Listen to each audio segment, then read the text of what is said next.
Hello and welcome to MotorMotion E-Series, and we return for round 5 out of round 6. It's the penultimate round of the TrackSpotTV Manufacturer Masters. 2025 continues, and we are looking forward to seeing where the drivers and teams will land after this 5th round.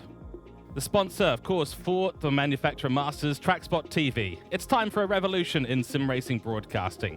With professional-grade immersion, graphics and overlays, commentary, and multi-platform streaming, TrackSpotTV is the proud broadcasting partner of MotorMotion E-Series. Looking at the calendar, and it is time for round 5. Trial Mountain, Deep Forest, Sardinia, Kyoto Driving Park, all behind us. And what a round of racing we had in the beautiful Japanese location at Kyoto in round 4. But now our focus is on Dragontrail Seaside. The colloquial name for this track, of course, the Death Chicane, is coming up in laps all the way around this race. It's going to be fantastic, but a 30-lap race ahead of us, and then, of course, the finale at St. Croix B coming up in a week's time. The standings as it is right now for Group 3. Gopi Mahindra still on top for Gridline Racing and the Ferrari on 77 points. He is starting to build a gap that may not be reachable by the end of the season. Nick Pfaff in P2 for Asta Racing, 56 points, equal standings with Mark Hasseldine for Hassel One Motorsport, who's had a resurgence since the grid has been shaken up. Then it's Lewis Atkinson, Nathan Wakefield, Matt Donetti, Richard Robertson, and Craig Hardcourt. In Group 4, it's Matt McCullum on top, 75 points for the CP Motorsports driver, 5 points clear of Xander Stewart for Yugen Global Racing. He'll be trying to get that beautiful Honda back onto the top step for round 5. Glenn Mee takes out the 3rd position for One Bite Racing. Then it's Michael Brill, Blake Williamson, Scott Taylor, Luke Stone, and Shane Attard. In the team standings, Ferrari on top by 6 points, followed by Honda on 115, Lamborghini, Chevrolet, Porsche, Audi, Nissan, and BMW. We've got a slight mix-up to the order today. We're going to be going with Split 2 first this round, and joining you in the commentary box for that will be John Wright and Matt Smith. Let's head over because it's time for round 5 action to begin.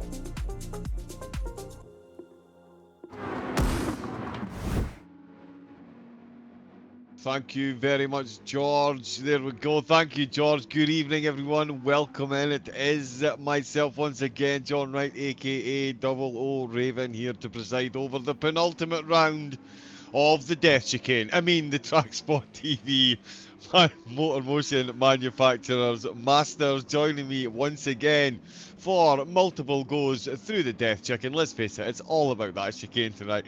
It is the man, the myth, the monkey himself. It's Mr. Matt Smith. Good evening, Matt, and welcome in. Round 5, it's Dragontrail. It's that chicane once again. Good evening. Thank you, John. Thank you, George. It is probably the most famous set of corners in Gran Turismo, isn't it? Of course, Dragontrail Seaside, a Gran Turismo original circuit, and this chicane in particular, the scene of many crimes and many accidents. And in this series, we have heavy damage, so you really don't want to be touching those walls. Indeed, yeah, it's going to be an absolute Russian roulette this evening for the drivers as they navigate 30 times. Well, 8 of the drivers will, hopefully, in the GT3s. The GT4 should only do about 27, 28 laps, so they will be spared it for 2 laps. It will be at sunrise. The sun will be peeking over the mountains into the driver's eyes on the way out of the Death Chicane, so that is extra handy for them. The 5.2 kilometre, 3.2 mile course will see some serious action tonight, and it will be Forza Ferrari once again leading the way. This time, though, not quite as convincing in qualifying. Only 2/10 of a gap between Mahindra and Atkinson. Matt Donetti once again making an appearance in the top 3. But he is over half a second behind. Scott Taylor taking pole in the GT4s with Britnell in 2nd place. And Sean Attard is solid as a rock for Asta Racing once again in the Nissan. And Matt, it is very much as you were at the top of the GT3's Gopi in that Ferrari. Absolutely untouchable. Bit of hope for Atkinson here, within 2/10 this week as opposed to the 7 or 8 it was last time out, but certainly Gopi, he's got a big lead in the championship. The Ferrari team have made a breakaway and he is looking solid again here after the qualifying session. Yeah, we love to see those close times, but if you've been following along this season, they're familiar names at the top, aren't they? A little bit of a rearrange of some of these drivers between Split 1 and Split 2, so that's why we're going to be covering Split 2 here today, but definitely excited to see if they can keep it as close as they've been in qualifying. Indeed, yeah, and we're going to be talking about the strategy as well. I mean, these 30 laps over the season, it's not only been about the drivers and the talent and the different manufacturers, but really what the different manufacturers bring to the table in terms of fuel and tyre wear. And we're going to see that again really on display tonight, and potentially a couple of two-stoppers thrown in once again. We do surmise we'll maybe get one or two, and most weeks we'll have seen two-stop strategies, especially with the heavy damage, as you say. Yeah, it might not be an intentional two-stop strategy tonight. We're not expecting as much tyre wear as we had last week at Kyoto, but that death chicane, I think there might be some forced two-stop strategies if there's accidents through there. Yeah, a few pieces of aerodynamic carbon fibre cast asunder in the pit lane, no doubt, before the end of the race. Well, the drivers are gridding up. We will get ourselves down to the track. It is round number 5 of the TrackSpotTV sponsored MotorMotion Manufacturers Masters, and the lights are about to go.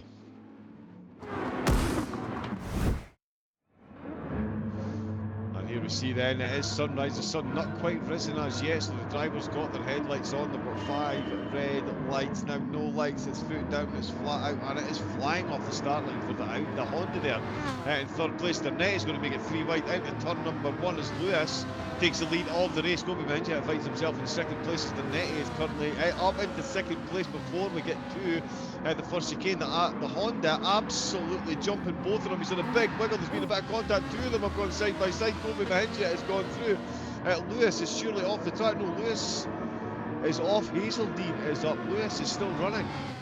Lewis has survived. It was Matt Dernetti that went there. Water Arrow sneaks his way through on Hazeldean, Scotty and Brits Lightning all making it through as well. And I think a couple of GT4s might have got caught up there as well. But that was a bold attempt at a 3 wide up the hill there, Matt. And it's Matt Dernetti that has fallen by the wayside hugely early doors. And that's a two-stop strategy right there. That is disaster, and we can see a little bit of damage on the front as well as a result of that. So there was contact between them that sent him around, and he has come out worse off and dropped down to 4th there with Scotty here, the second Ferrari. We've got the 2 Ferraris in the same lobby. This, of course, is the Gr.4 version. He just is beautiful, leading the way in that class.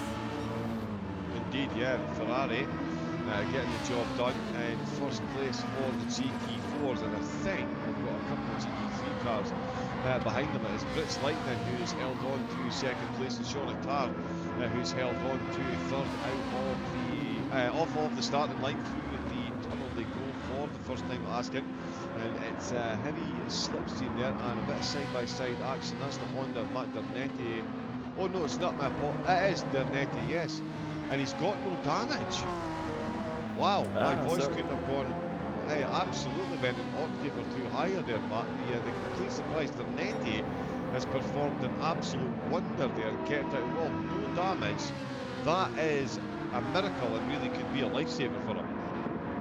Yeah, it's only lap 1. He's got no damage, so he doesn't have to make that pit stop. So this is where he is on track. He's just going to have to recover, get through these Group 4 cars now, and see how far back through the field he's able to get. Clearly got pace based on that qualifying. Great launch off the start as well. So it's cutting through the Group 4 cars. We would usually only see this sort of 10 laps into the race. They might have to be on their guard to make sure the chicken is here as he goes for another move here on the Mazda.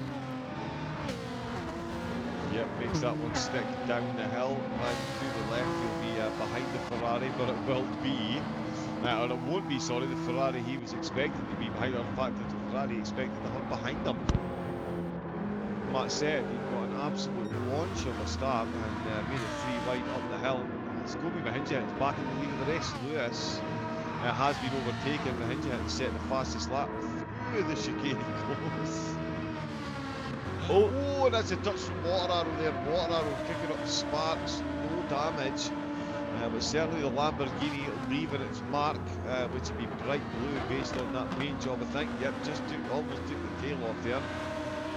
on the soft tyres as well. As Matt mentioned, the tyre wear here won't be as prevalent as it has been in the previous weeks. It's certainly looking so after a lap or two. Water Arrow though, a bit too reliant on that grip. Lewis setting the fastest lap of the race after 2 runs through the course. Hazeldean still in 4th, and he was carrying damage. He is going to be getting closed in on it by Matt Dernetti. Indeed, that is going to be a very, very quick close of that gap to the BMW driver. He is absolutely caught in no man's land. Not really enough damage to warrant coming in, but it's definitely slowing down. And yeah, Dernetti is not too far behind, all things considered.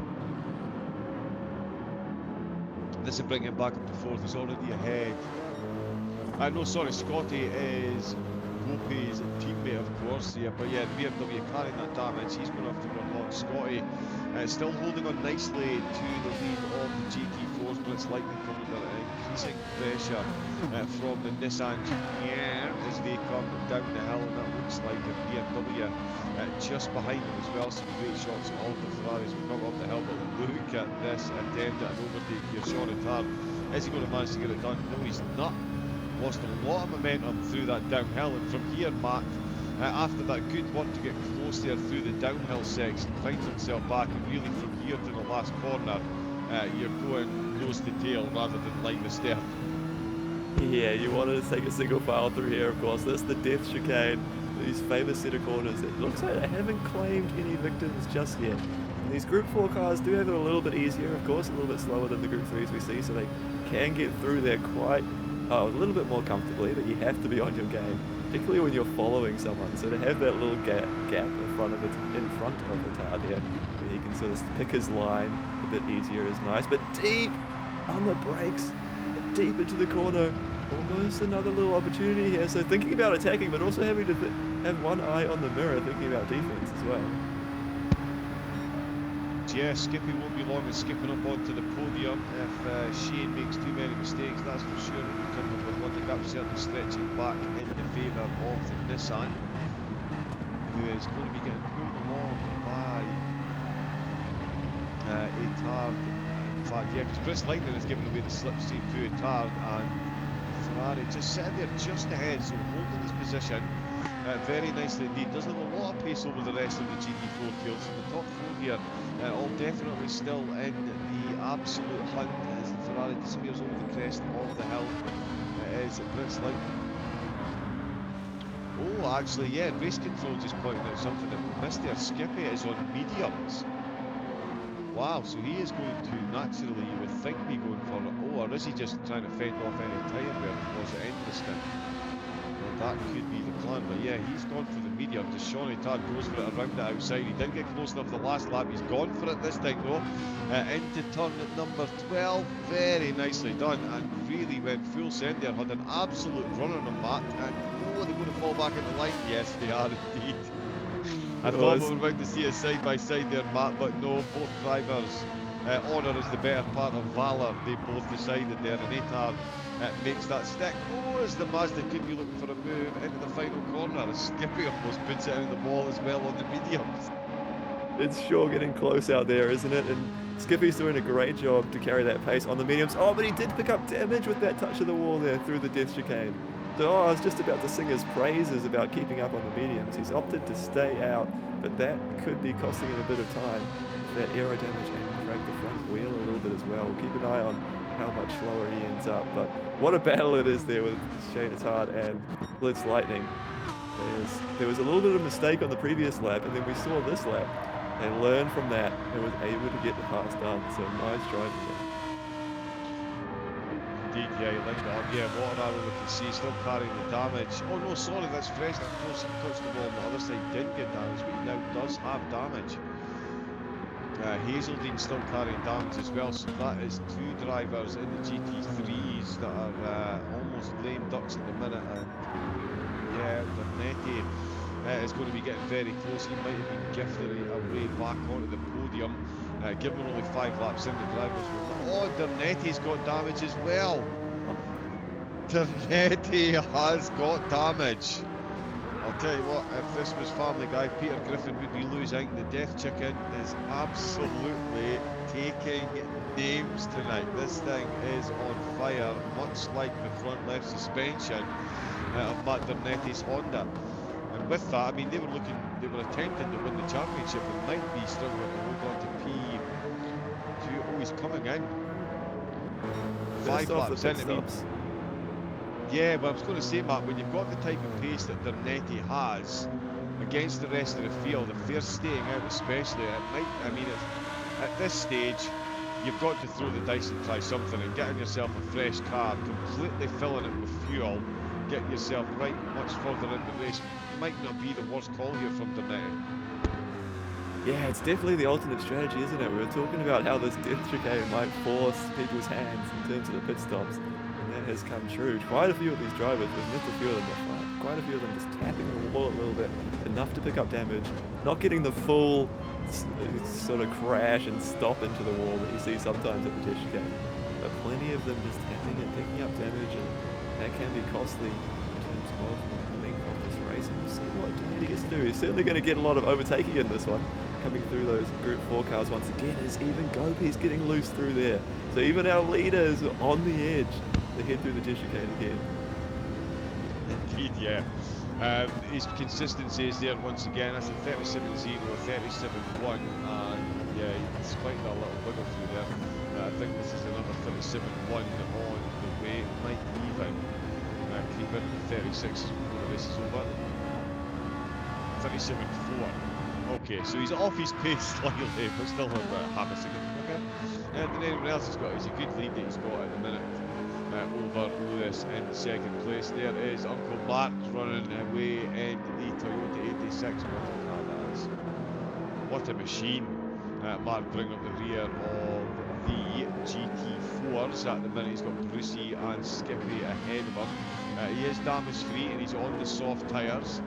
So we'll see what he can do. All he needs to do is keep it clean and consistent and let the death chicane gift up some free places. It's Bruce the Shark that he is trying to close in on ahead of him. As I say, Skippy just off that podium battle. He was looking good himself, but he did pick up a bit of damage. He's stayed out as Midget picks up the inside line and absolutely sails past the Toyota there. We'll check on the top of the GT4s.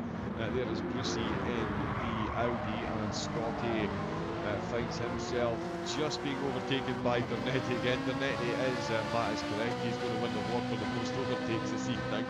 That is for sure. The GT4 drivers will have themselves a bit of PTSD watching that Honda go past. Clark is still holding on to second place, Matt.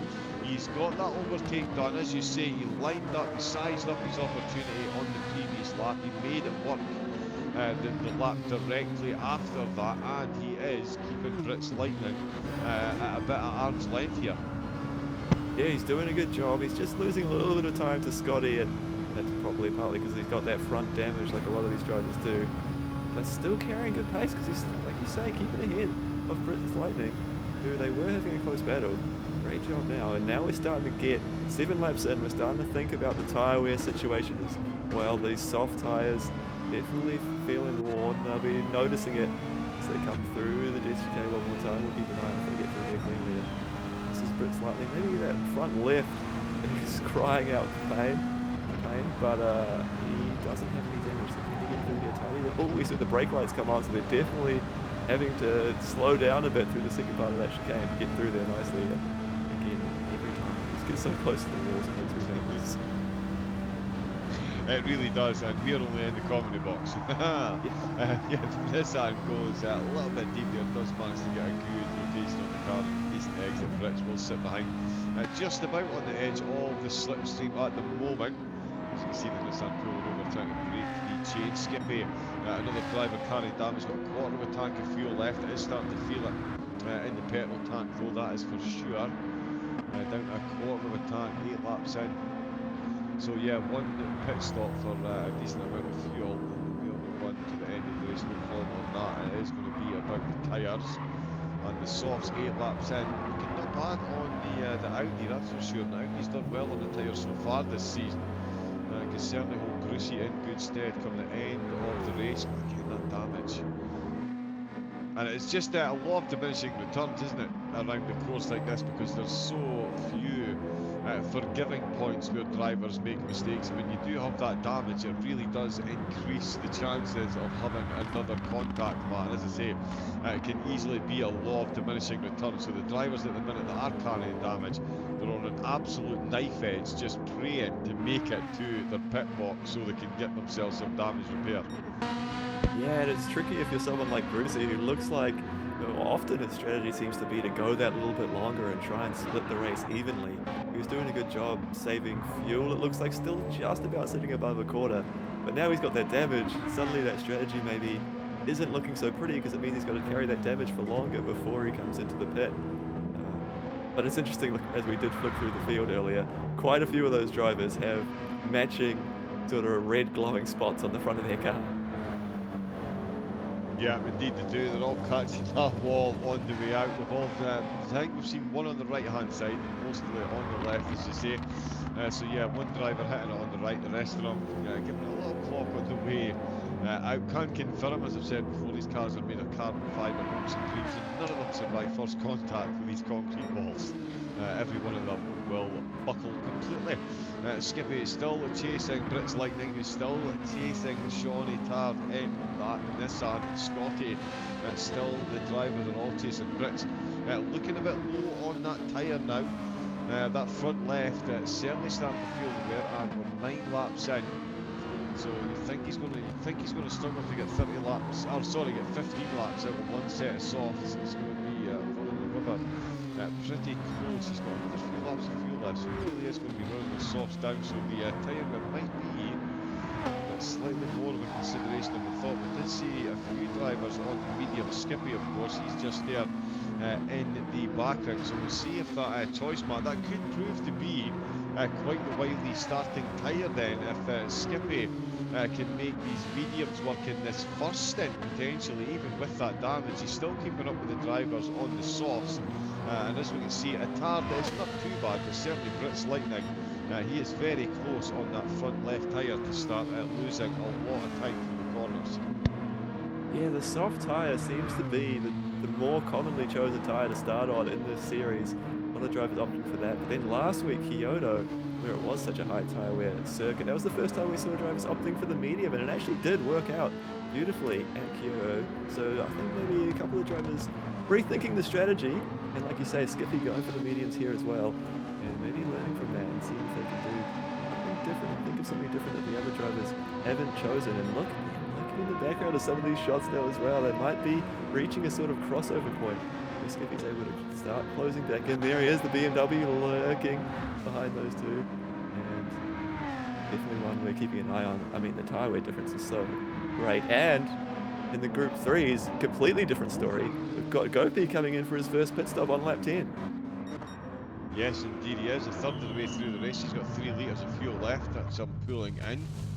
And we've no idea what tyre is going on until he actually gets out. You'd think he's going to take on a fair bit of fuel. We'll see if Water Arrow can catch up. 53, so he's got just over half a tank. Wow. 2-stop strategy. Yes, that's what it appears to be, and this is one of the differences between these Group 3 and Group 4 categories that we've got out there. We saw there was plenty of fuel still on board for those Group 4 cars, but the Group 3 is just chewing through it and thinking about the 2-stop strategy. So this is interesting. Are the other drivers that have come in behind him going to do the same? Looks like Water Arrow, aka Riley Nicholson, has filled up, so Water Arrow might be going long here. Hasseltine in the pits as well. He's gone for 50 litres. That's an indication that he wants to come in once more. Although Water Arrow is on the softs, so decisions. Oh, here comes Matt Donetti back into the picture. Indeed it is, yeah, Matt Donetti right back into the picture. And he is just behind Gopi, but he's ahead of Water Arrow, so he has got that one done.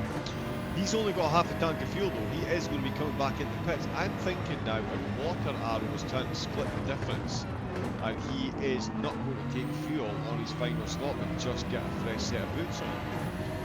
That could be the strategy, although for me, Matt, that wouldn't be necessarily a strategy I would personally go for, just because He is now out on a full tank of fuel on those soft tyres. That's going to compound the wear. Realistically, you want to potentially keep the average weight of the car down so you can maximise those lap times. So Water Arrow, a bit of a gamble here. We'll see if it works out. Yeah, it is a bit of a trade-off in those pit stops. You can actually save time by only taking fuel in one go rather than splitting it into two pit stops.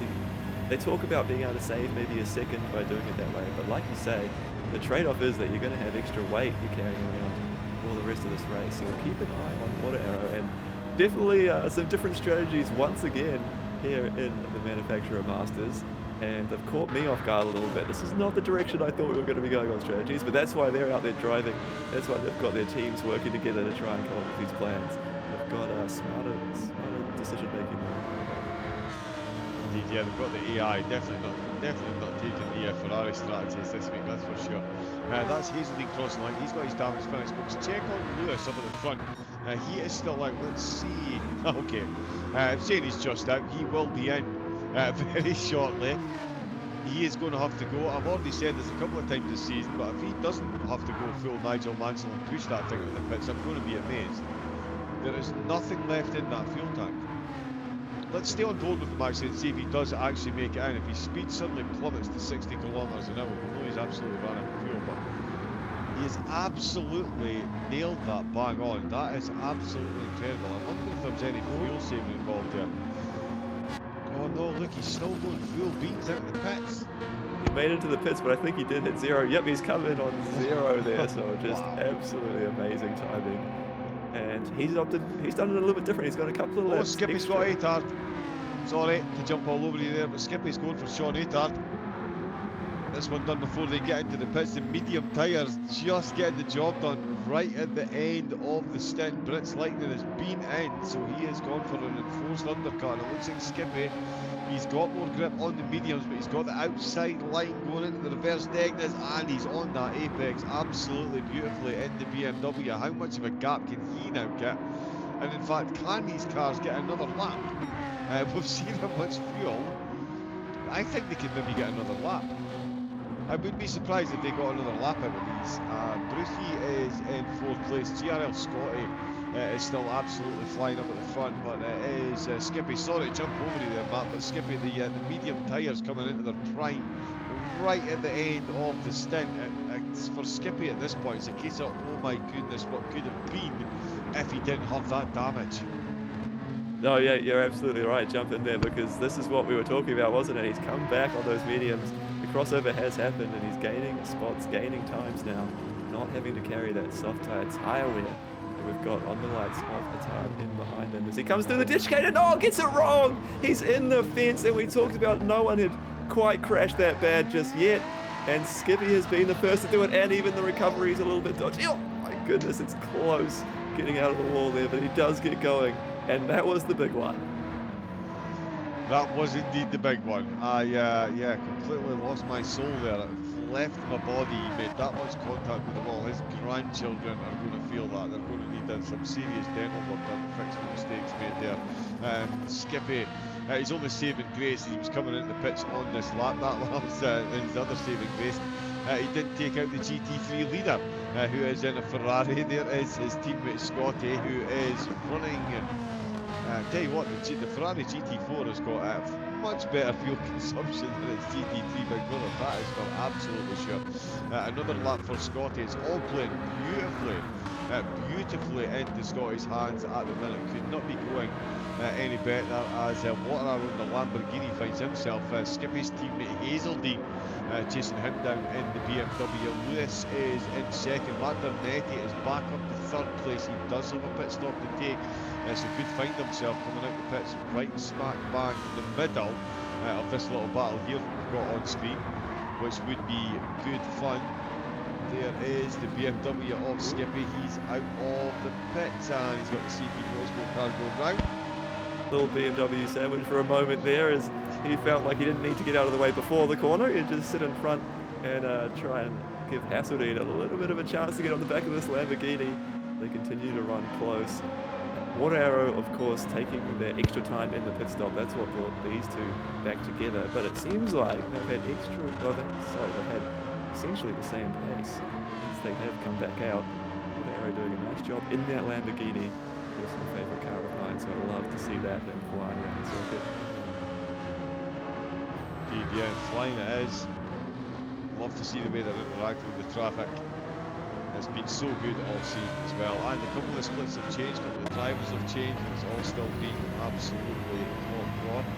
As we see Bruce the Shark, he's sharked himself a position potentially on the podium again after Skippy making that mistake. There we go. Hazeldean goes past, nice and easy. So in the GT3s, it is going the engine hit as we reach the halfway mark. Easy for me to say. Lewis in second, Bernetti back up to third, but again, he does have at least one more pit stop to take. In fact, all the drivers are going to have one more to take, so it's played right into Bernetti's hands, for which he will be eternally grateful as he goes past Sean Ettard in the GT4s. It is Scotty who has now been in for his first pit stop. We'll see, in fact, race control. If we jump onto GLR Scotty and see what tyre compound he's got him. Oh, he's still not been in the pits. Wow. I mean, I was only half joking when I said that Lightning and Ettard could potentially stay for another lap. The GT4 fuel consumption has been so good. But we are going to see, I mean, we did think a two-stop might be not the popular, and it looks like everyone's going to have to go for a two-stop. Scotty might be able to pull off a one-stop here as a beautiful shot for the Ferrari PR manager there, Matt. Absolutely, that's the one. You take the picture, put that up on the team wall, don't you? Because the two Ferraris side by side, as they're both leading the race as well in their respective categories. Scotty does finally have to come into the pits. He's run it down to 0, much like Lewis did, so went as long as he possibly could, and I suspect just trying to save a little bit early on in that race as well, so he could make it, split this race cleanly in half to at 15 at the lap mark, and sure he'll come back out. Another set of softs, and carry on, setting the fastest laps in that category. Yeah, so we've got Scotty who comes out of the pits, 55 litres of fuel. That'll be more than enough for him to bring it home. As Matt said, both Ferraris leading the way in the race at the halfway mark. The GT3 still got a lot more pit stops to cover for the GT4s, but Scotty is going to be running to the end, so we'll see how he gets on.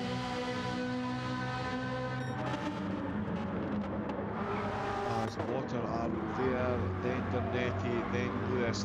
He's out on the soft tyres as well. Oh, and the hinge head's got damage on the right hand side. Lopez picked himself up some damage, so he's up the death chicane, or the death chicken, on the right hand side here, so where the wall comes back on itself. Oh, no. And he's absolutely wiped himself out, Matt. Oh my gosh. We were talking about this pre-race, how that would be a chance for everyone else to keep up if Gopi made a mistake, and he hasn't made a mistake all season, but that is a critical one.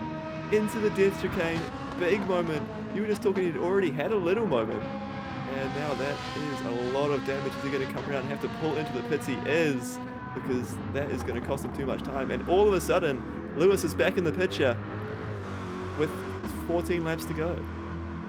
Yes, indeed. Yeah, Lewis very much in the picture as Gopi Mahinja has to come into the pits now. He's obviously going to try and negate this damage as much as possible. I would say a fresh set of boots on. Yep. He is, of course, going to put on some fresh soft tyres. You might as well get the damage repaired, and he will take on enough fuel to get to the end of the race. So he is now going to try and run this to the end there.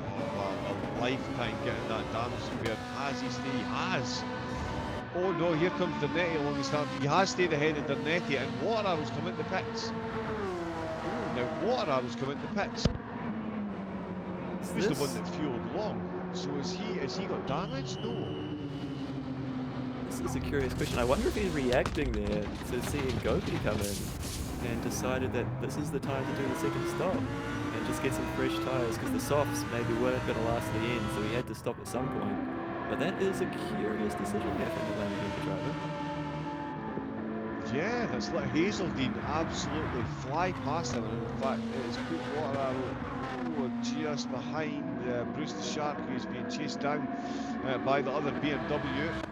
the scene when he picked up damage. So yeah, big pit stops changes there. So yeah, what are, as Matt said, a curious decision. Comes in with 13 laps to go. That's quite a few to do on the soft tyres as we've seen so far. He fancies his chances, as Matt said, but a few more pit stops to come from the GT3 drivers, but are reacting to Gr.3. Potentially didn't realise that Gr.3 had picked up damage. So yeah, just went for it. Briss Lightning, he's back out now. He's gone for the mediums this time around. So that's interesting, Matt. So we'll have seen a change. We did see Skippy did well at the start. If it wasn't for that big hit, I'm sure he would have done a lot better than just taking the position that he did. But Britt's Lightning's followed suit. He's come back out on the mediums and he's looking pretty solid in second place. Yeah, I don't think this is a bad way to do it. I think you probably would have seen Skippy in that first stint. Skippy was coming back at him in the later stages, and we know the second stint, if you try to do a one-stop, which perhaps he is still with 50% fuel, the mediums is a tyre that can last that extra little bit of length, and I think Britt's Lightning in quite a strong position here on those mediums. Yep, he definitely is. And yeah, Gr.3 confirmed that's his second pit stop. He's had to take on 70 litres of fuel. 13 to do on the soft, so he's going to have to get himself an absolute move on. He's going to get himself back onto the podium. We see Skippy there, down in 5th position, still behind Brucey after those pit stops. That was a big hit that he took. He's back out on the medium, so he's doubled up on the mediums. He's come back out on the same tyre as he started. He knows what kind of performance he's going to get, no surprises. He knows that towards the end of the stint we're going to come into the road against the soft, really throwing the BMW in. Absolute commitment. We jump on and see what Brucey's got on his tyres. He is on the softs. Skippy will be looking for a repeat of stint 1 here then, Matt, because yeah, Skippy back out on the mediums and Brucey ahead of him on the softs. So Skippy, I'm sure he'll be keen to get this position back after that big mistake in stint 1. He'll be keen to get the position back, but it's going to be no easy task against Brucey, aka Glenn Mead, one of the drivers at the pointy end of the championship. We know he's got plenty of pace out there, and actually a driver that does tend to do really well in the second half of the race. What is this? We're seeing Gr.3 coming back into the pits. Big damage on the front again. Indeed, yeah, his entire front end. In fact, the front light, he's changing tyres again. There wasn't even any wear on that last set. Wow, I think we've just seen a panicked pit stop as well. I don't think he meant to change tyres there. There was no wear on his tyres at all. He's come into the pits. This is thrown it absolutely all over the place. At the minute, Hazeldean is in second place in the BMW, and Matt Gr.3 in the Honda cannot believe his luck right now. Given the championship standing between the Ferraris and the Hondas and the way the Ferraris are running in the Gr.4 class, it really was not going well for Gr.3, but the ill wind has blown in the direction of the Ferrari team as well, and that's going to be behind him now, down in third place again. No pit stops to come ahead, but that is more damage, and fool me once, shame on me. Fool me once, shame on you. Fool me twice, shame on me. And Gr.3 behind you, that falling funnel of the death chicken. Oh. And he's... What is going on there? Gr.3 behind you hit with a full 720 dismount there. I'm not sure if he suddenly decided he was totally hot for a second and was trying to get back some style points. Maybe an extreme tyre warming method before he gets to his arch nemesis, the death chicken, once again, because I'll tell you, there's another arch nemesis in his rear view mirror, and that is Matt Gr.3. If you'd have told me at the start of this series, the penultimate round, we were going to see Mahinjan and Gr.3 battling for fourth, I'd have called you an out-and-out liar. Absolutely would not have believed a word of it, but here we are with 11 laps left to go in the penultimate round. Mahinjan and Gr.3, the two leading manufacturers in the overall championship, are in 4th and 5th position, and at this point, Matt, you've got to say they're quite lucky to be there, even in 4th and 5th. Mahinjan has had an uncharacteristic race, to say the least, and he's really paying the price for it. I can't quite believe what I'm seeing. We've just seen such pure class from Gopi the rest of the season up to this point. And then the last few laps, it has all come quite unstuck. He was out in front all on his own when he made those mistakes. Sometimes perhaps that can be the problem. You start to lose the concentration when you're not in this big fight. So whether that's what's happened to Gopi there, but then to make the mistakes the laps after, that is critical and has basically thrown away a whole bunch of points in this race because he is not going to be able to get back up to the pointy end. Might still fight forward to try and get back. It's behind Riley Nicholson. And even here, like you're saying, Zanetti is chasing him down, so his fourth is still not a guarantee. Indeed, yeah, he's got, although, wow. Look at the gap he's on fuel on tonight. Oh no, sorry, is that the GT4 Ferrari? Yes, there's two Ferraris here. Okay, we've got the GT4 Ferrari in the mix here as well, just to make it even more confusing. Oh, he leaves some paint on the wall, and he misses that. Oh, and almost leaves some paint on the wall there as well. My goodness gracious me. I'm sure one of the commentators, the wise old owl of the group, did say at the start of the race it was all going to be about pedestrian. It's all about the rear end of the Lamborghini as Water almost gets a Ferrari badge as he heads into the pit. Oh, and Water Arrow's had a drama there. He was pulling into the pits with damage as well. So, wow, this really has caught them out a bit as those tyres wear and maybe as the concentration starts to wear out later in this race. A few more drivers getting caught out by that death chicane. And even not the death chicane though. Gopi made that mistake through the sweeping corners and had that spin. So, you know, this track is biting them. Yep, exactly. Cue the elevator music. Oh, Lewis, don't throw it away. The race win is all yours. Let's see, he's got a quarter of a tank of fuel. He's got 9 laps left to go. He's got just about enough rubber left on those tyres. Has he got enough of a gap over the hinge hit though? We've seen how insanely quick he's been. And in fact, the hinge hit is over a second a lap quicker. It was only 2/10 quicker in qualifying, but at the minute, yeah, 1:37.7. So he really is absolutely smashing in those laps. Dernetti's got himself past Hazeldean, and Water Arrow is back out of the pit.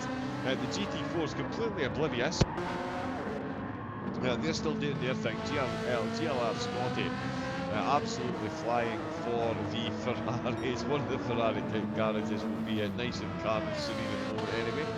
Brits Lightning back up to second place on those medium tyres running to the end. And Shawnee Tarr back in third place, so the top 3 running as they qualified. Brucey at the moment is still managing to keep ahead of Skippy. But looks like Etard and Lightning are about to get themselves involved in a bit of a battle as well. In fact, as he makes it through. Oh, no, he doesn't. Goes to the commentator there, left a bit of paint on the wall, and that's going to put at least 3/10 extra on the gap between the two of them. So close to being close in the braking zone, but that exit wall having other ideas. Good exit there. But yeah, Lightning and Shawnee Tarr look like they could be battling out for the final podium positions. No more pit stops for the GT4 drivers, so it's all about head down and concentration now, Matt. Yeah, they seem to be ending up in a tinier position strategy-wise, whereas these GT3 cars, they've been in the wars, their strategy's all over the place. And Lewis, I think, actually has a critical decision to make here, whether he comes into the pits. I think he probably does have a pit stop in hand ahead of Gopi, but his strategy was maybe that he was thinking about going long. Sort of now's the time to do it if he does want to come in. We're looking again at Water Arrow in the Lamborghini, who's picked up more damage after a recent pit stop. So another little tap of the wall somewhere. That is going to be costly. Looking so strong in this race, now down in 5th position. Just keep an eye on if anyone else does want to make any more pit stops. Indeed, yeah, it is. Yeah, it's going to be a long race. It has been for Water Arrow. He was really looking very good, as Matt said, and yeah, he's picked up damage once again. He's had 3 pit stops so far. Hazeldean in the BMW. The BMW is doing well as the Ferrari. They're doing it as well as the Ferraris, with Mahindra recovering back up to second place, but certainly overall a calmer outing for the BMW team. The Honda again, another team. Whoa! having a big old wiggle there in the Corvette, and that's a worrying wiggle there, Matt, for Lewis. He's up in the lead of the race. He's starting to feel the pain clearly on that front left tyre. Is a bird in the hand worth two in the bush? Should he come in and pit before the end, do you think? Or, oh, Skippy on Brucey, never mind, it's Skippy and Brucey for fourth place in the GT4s. They're side by side out of the final corner, past the pit end where they go, and it's the Audi. Got that straight line speed, but the BMW has got the slipstream, pops into the slipstream, goes straight back out again as Lewis, the race leader, catches up to them. Absolutely perfect timing, Lewis. You'll have to see it, especially when you've got plenty of grip in those tyres as well. Up through 2 and 3 to go. The BMW chasing hard then. Skippy really doing well on those medium tyres.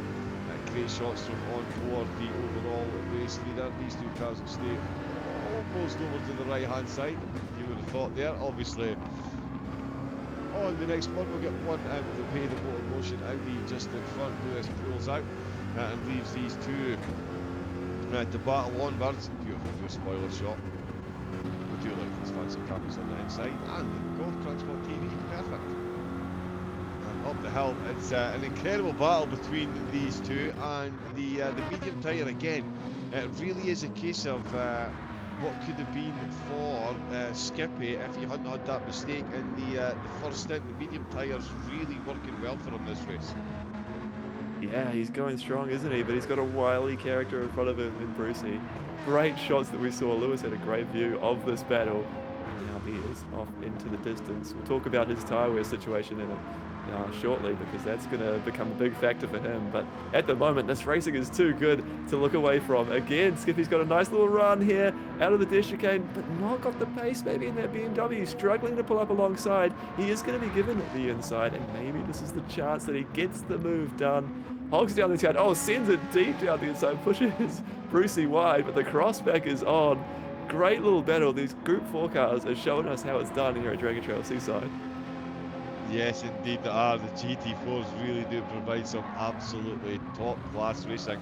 We're seeing more on the podium in the GT4s. We've got a glimpse of it a moment ago, but Brits Lightning and Shawnee Tarr, these two are tooling away. They both came out on the medium tyres, and it looks like the Nissan is going for it up the inside. No, he's not quite close enough. Really wringing the neck out the track limits on the inside of that curve there. The Nissan bouncing violently up the hill towards the first Degna. Second Degna. It's the second on this track, but it is the first in Suzuka. Down the hill they go, and it is Nissan v Mazda. Oh, and the Mazda's got an absolutely horrendous run down through the sweeping corners there, Matt. And Shawnee Tarr, I don't think either driver expected the distance to close quite that quickly there, and almost got a Tarr down as he ended up right off the course with the extra momentum he had. The Mazda is feeling the pressure. And look who's joining the party. Here comes Lewis again, just as we were watching this battle. Shoots down the inside, got that move done really quickly. But what an aggressive moment that was. They're bouncing over the curves from Shane and Tard. They were, half off the track as they go side by side. We hold our breath a little bit, just about get through there. Far out. They've compromised the exit and given Shane a run. Is he going to get this done? Oh, man. Side by side, the dash chicane is bold. Yeah, bold is one word. Bold is definitely one word, and it's about the only word I'm allowed to use on a PG-rated broadcast. The Nissan, though, finally does get the move done. I tell you, the Mazda was probably in full recovery mode there. Was that a corner? Was that what just happened there? But it did actually happen. Go back, watch the replay. That was phenomenal. The Nissan, though, Shawnee Tarr absolutely not wasting any time at all there. He was slightly slowed up himself, and when Mazda was, he sailed on through. Seconds out, round 24 between these two very shortly. Again, they're both on the medium tyre, neither of them carrying any damage. And it is only going to be second and third that they're going to be battling for, unless GLR Scotty has some kind of technical nightmare at this point. Absolutely flawless, and I tell you, Matt, he's been the only driver that's really managed to pull off a true. We did wonder, I did surmise at the start we might see quite a few two-stop strategies with the fuel and the tyres. But Scotty has been the only driver that's really got this one-stop strategy absolutely nailed on. With 6 laps to go, he is looking very good on tyres, laps, consistency and fuel. Absolutely right. After watching the rest of the season, you might tune into this and think you're looking at Gopi Mahindijit's driving here, because it's like it's the other Ferrari. It's just been absolutely flawless. Out in front, he's been untouchable in his category. And like you say, he's got the strategy right. It all has just aligned here for Scotty at Dragontrail Seaside. And with just 5 laps to go, he is in the strongest position. Indeed he is, indeed he is. Water Arrow still carrying damage, still trying to chase down Hazeldine, who's on for a very good result there in 4th place. Dernetti, if you'd offered him 3rd at the end of lap number 2, you'd have taken your hand off for it after lap 1, turn 2 and 3, stage exit left. Did somehow incredibly avoid damage early doors. Oh, I'll tell you what, really running the edge of the walls there. Oh, that's a big wiggle on the back of that Honda. I'll tell you what, Matt Dernetti, I hope he's been on the spinach. Because Popeye himself would have been proud of the wrist strength required there to hold that Honda in a straight line. That was, I mean, the Honda is very good at the top end. It's not so great at steering, that is for absolutely sure. In fact, even in GT7, the real life GT3 car, the Honda itself, I believe there is absolutely no traction control whatsoever below 50 or 30 kilometers an hour, and that does translate over into the sims as well. So that just goes to show you how difficult, even if you put traction on, there's still absolutely 0 traction applied to the turning of the car in below 50 kilometers an hour, which is absolutely insane. Not that a lot of drivers use that in GT7, but it is still wild to think that that is how on the edge that absolute monster of machinery is, and that is certainly on the edge. His lap times the 1:39, so at the minute he was certainly, you would have to say he is looking good for that 3rd place. Lewis's pace has been in the 38s, behind in the 37s, although he has just dropped a 38.7 there. He is not carrying any damage. Let's see how he does through those corners. I'm just going to say, oh, they really bounce off them. It's just it's like when you see those videos on YouTube, Matt, you know, when you see someone hanging off those really tall buildings, the way your stomach goes when you see someone going through that corner, the way they use the curve to rotate the car. It's just mind-bogglingly close and incredible to watch. 30 laps. Yeah, grand scheme of things, we haven't actually seen that many pick up damage, but certainly the drivers that have seem to have done it a couple of times. Yeah, absolutely right. It's definitely a hold your breath kind of moment through the dash gate, isn't it? The way they bounce over that last curve just unsettles the car, and every time they go through there, I do exactly that. I do hold my breath, even just watching it from the commentary box as Lewis now down the inside of the Gr.4 leader, that is Scotty. He continues and slides a little bit on the exit. Look at the tyre wear he is carrying on these softs. So another driver, actually both those 2 drivers leading the 2 categories at the moment. They both have gone for the one-stop strategy, but Lewis' tyres definitely looking the more second-hand at the moment, and he's just hoping to nurse them to the end. It was interesting if we think back to that side-by-side moment through the dash chicane, actually. That was a real glimpse at Lewis's mindset.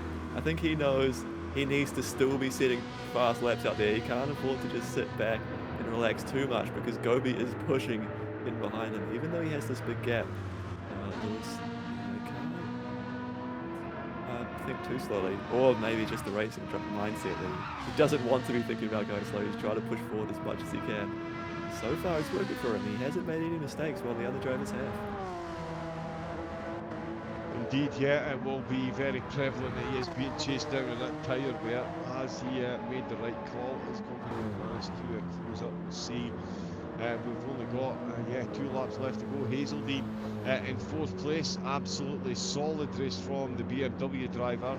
Water Arrow was certainly looking in contention, but a couple of extra trips into the pits and carrying damage this late into the race. Had such a good opening stint, and then that second pit stop he took just after the race leader came up to repair some damage It just seems to have gone a bit downhill for the CP Motorsport driver. Is still running, is going to make it to the end though. You love to see, and tell you what else you love to see, Ferraris, hey, especially when they're leading the race. GLR Scotty has had an absolutely incredibly flawless race. It's almost as if that was aimed directly at race control. We've got Scotty, as I say, he's had an absolutely flawless race up in the front. It's the machinery underneath him that's doing the job, really. And Ferrari will certainly gain some points back on the ones that has been lost by Kope's second place. I'm going to keep a straight face and get through this. We've got Etar, who's had an absolutely incredible run since getting the overtake done, and it's an incredible battle between him and Brits Lightning, swapping positions from their qualifying spots. And the Nissan GR is looking very good. Well, actually, that could be because of the commentator. We've got 3 laps to go. Oh no, the GT4s, they did say they would only be doing about 27, 28 laps. I think they've only got 1 lap left to go. 1 minute 47, yeah, I think they do. Yes, they do, because Scotty, yep, he's on his final lap. So Scotty is on his final lap, which means Lewis is on the final lap. He has stayed out, Matt. He's got half the lap to go. He has got nothing on that front left tyre, and he's run the fuel down pretty close as well. But Lewis, he's kept his head while others around him have lost theirs, and he is going to bring home a very, very, very good win at a difficult course. It has been a great drive from Lewis here today. He's got that tyre wear, so he'll be thankful he doesn't have any drivers close around him. You would not want to be in a battle now, as he'll be sliding around. His lap time's some 3 seconds off the fastest lap of the race, but he's just getting it through, doing what he needs to do as he comes through the ditch chicane for the final time. Hopefully he just takes it a little bit easy. He knows he's got to get behind him. Let's just keep an eye on it. Oh, he's close to the wall. He does get through there, but did not leave any margin.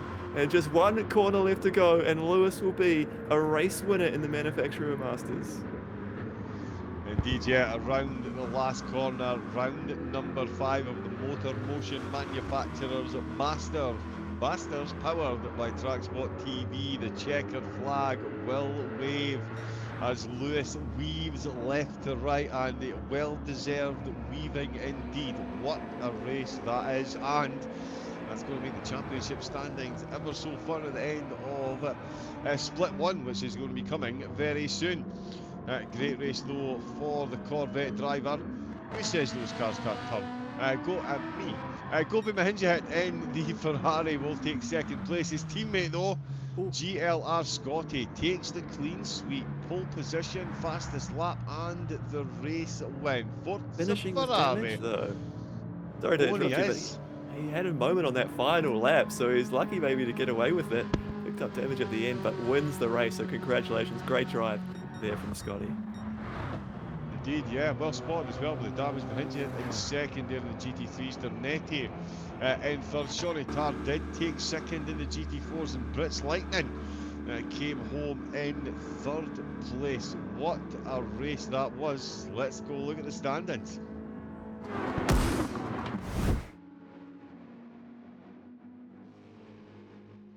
Well, here we go then. Lewis Atkinson, Hooncore Esports, 18 points ahead of Gridline Racing with 17. Hugan finishing in third, and it's Hazel1 Motorsports with Mark Hazeldene's BMW finishing in fourth place. Riley Nicholson managed to sneak home in fifth. Ricky Atwell, Craig Harcourt and Aidan Chase not racing this evening.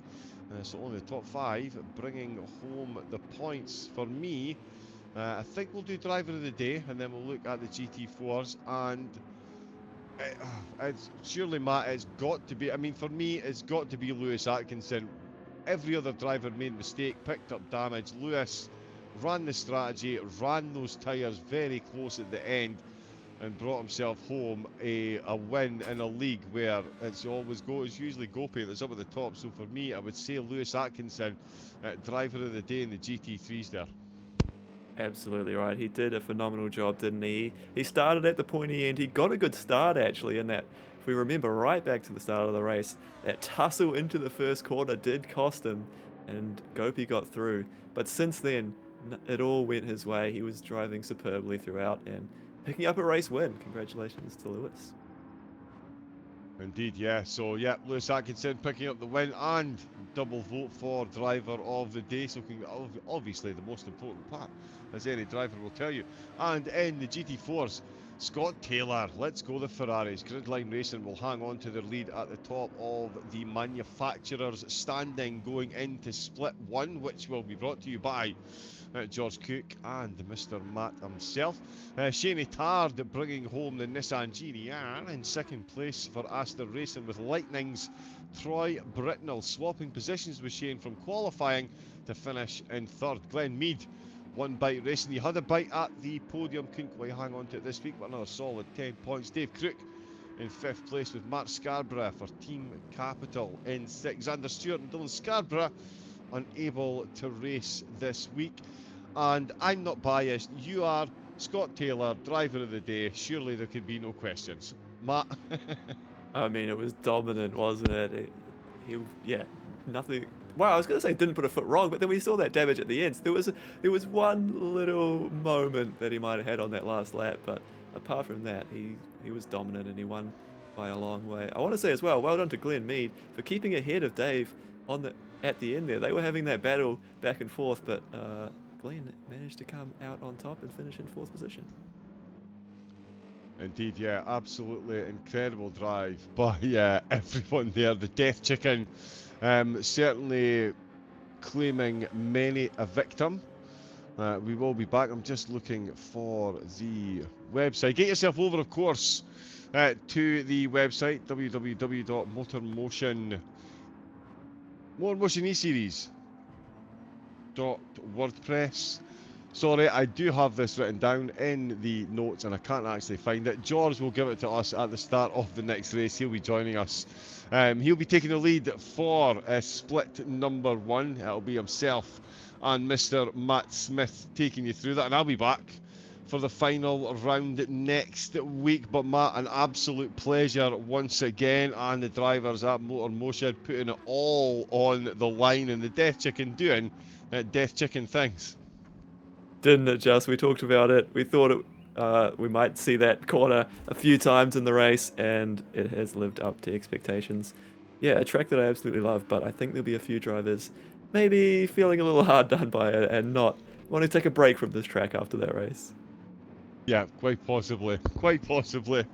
Well, as I said, that is all from myself. We're going to have a quick 5-minute break and then it will be the wonder from down under, Mr. George Cooke, leading the way and bringing us all of the action from Split 1. So make sure you do stay around and enjoy that. And of course, join me next week for the final round. Who will be crowned champion? All will be decided next week. Until then, though, it is a good night from our temporary good night from Mr. Matt. Good night from me. We'll see you coming up shortly.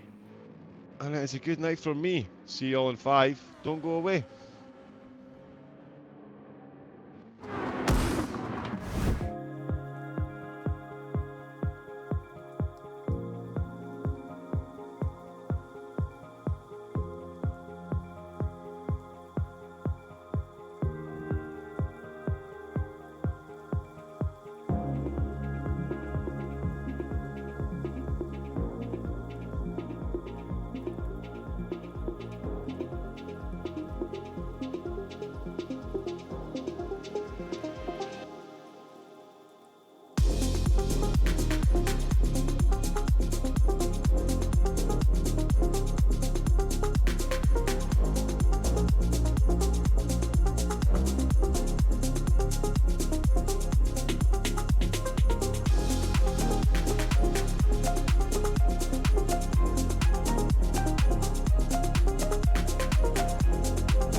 Hello and welcome back to the Manufacturer Masters. What a race in Split 2. Unbelievable. The dash chicane, actually, the initial parts of the race didn't seem like it was going to be used in the way that we are used to seeing it being used. But then some high-profile crashes through the dash chicane really did set the stage for what was an incredible race and a great win for Scotty and for Lewis Atkinson, which is no doubt set to change up things in the standings. We'll get to the standings after Split 1 coverage, doing the reverse at the moment. My name is George Cooke, and it's nice to be back in the commentary box with Matt Smith. Matt, you were just there in Split 2. Unbelievable action. What's your prediction? I mean, this might be the easiest question I've asked you all day.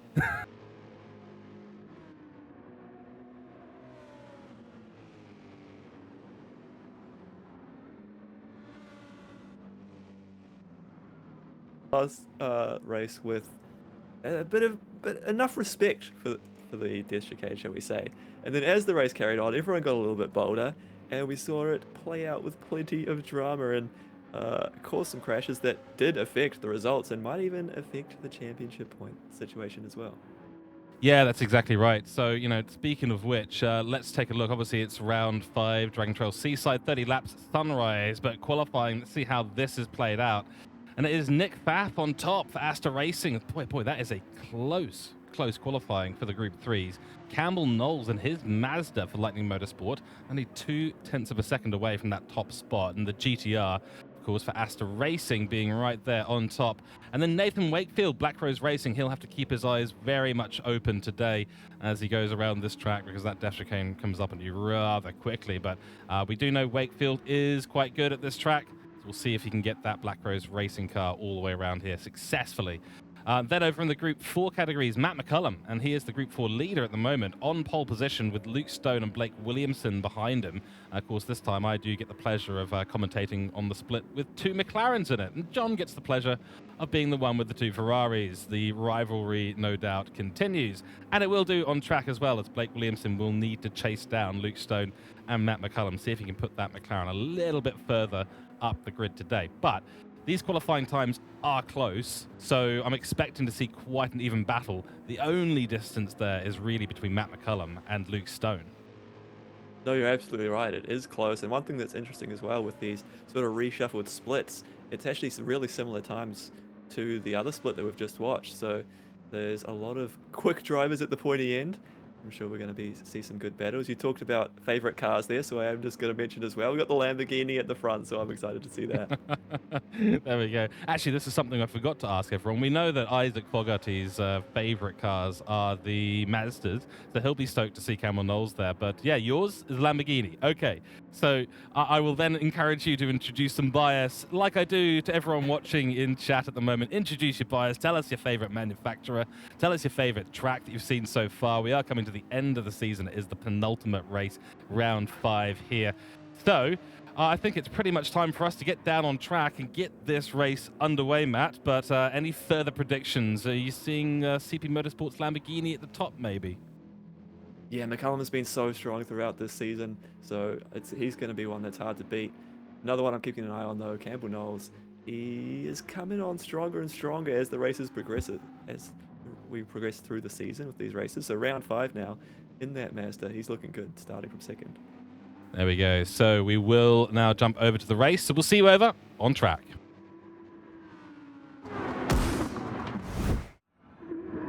Okay, here we go. So we will be going green in a few moments' time. We've got to just make sure we've got the audio in there correctly. Yes, we do. Lights are out, and away we go. Pfaff off the line very smoothly, and it looks like, yep, Snooze has made a jump on Airborne, and that is caught Airborne napping. Ironic as it is. Then Grimbat is right up there in P4. That's the top position he's been in all season long. Has a little look down the inside there, side by side through turn 2. And Nick Pfaff has managed to hold on just from Captain Wakefield.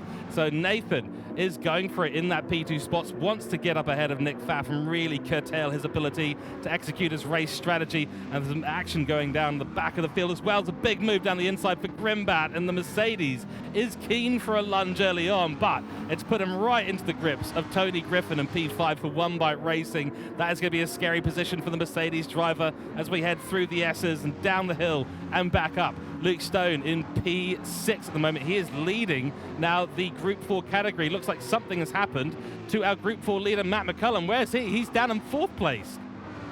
Oh no, the Lamborghini not getting the start we need. Airborne also struggling off the start there. He was really on the back foot. Has managed to hang on to P3 for the time being. But look at this Group 4 battle. It's been all go in that category, hasn't it? Oh, all go indeed, and there's still battles going on. First time through the death chicane on lap 1. Who's going to make it through? Usually a conservative approach. Lap 1, just take it a little bit easy. Wow, snap for Nathan Wakefield. That's nearly into the barrier. That Jaguar was moving around so much through the death chicane. That was a scary moment. Got through it this time, but if that's how unstable the car's going to be, that is going to make for a tough 29 more attempts through that section. Gee whiz, it certainly will. And of course, Black Rose Racing in the Jaguar. So Jaguar FR car, of course, fastest lap, Nick Pfaff going past the line for the first time. Looks like there's a bit of a slipstream battle going on behind there. And Robinson has made it up to the top spot ahead of Luke Stone. So has Luke Stone hit the barrier or something? No, he's not. But he's certainly lost the position for P1 in Group 4 category and opens himself up to attack from the cars behind. Booster Blake is just behind there in the column racing team McLaren. And it looks like, actually, if we cycle through, broadcasting team cycling through here, big battle between me, Cougar, and Bluey at the moment, and also Blue Dog, so lots of blue names at the moment. And that is the other Black Rose Racing car there at the back of the grid. But everyone has made it through the first couple of laps successfully. And that's what we like to see, isn't it? Get through there cleanly, and then maybe dial it in and push on for the rest of the race. You need to make it to the end. That's what we learned from the previous split, is that you need to make it to the end cleanly. These crashes will cost you big time. Those mistakes will catch you. The walls are close. This dish chicane, they're right on top of you as you come through here. And again, these drivers are right on top of each other as they try and manage it here for lap number 2.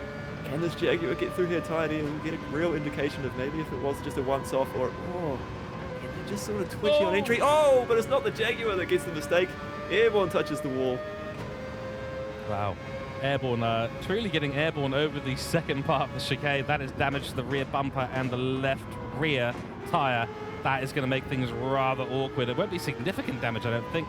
Maybe the rear end snapped over into the into the barrier just a little bit more than we thought. But it is the old adage, isn't it, from Jackie Stewart, to finish first you must finish. And so far we've seen Death Chicane be the giant slayer of Gopi Mahinderjit, of a number of others through Split 2. And now in Split 1, oh dear, I mean, Campbell Knowles has had a fantastic run in the last couple of races.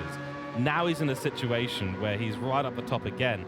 And within 3 laps of the start of this race, he's got damage on the car. And it feels like a repeat of Kyoto Driving Park, where he had basically a similar issue spun out towards the chicane area. I think it's just the nature of that Mazda.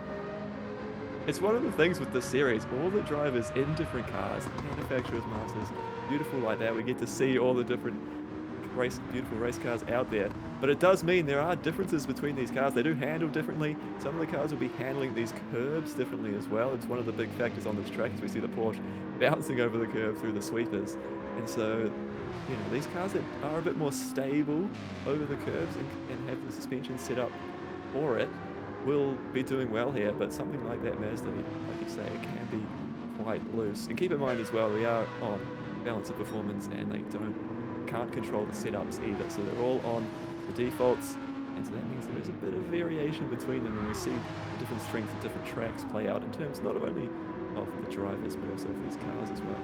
Yeah, and in Death Chicane, I mean, it's one of those things where even the length of the wheelbase makes a difference. As we see, Nathan Wakefield has gone into the wall at Death Chicane. We pick up yet another victim. That's far, far more damage than we've seen on Campbell Knowles' car, and makes for an easy overtake so far. Will Nathan Wakefield make a reproach, or he will approach to try and get that overtake again? We shall see. Might be able to dive to the outside into turn 3. Has a look.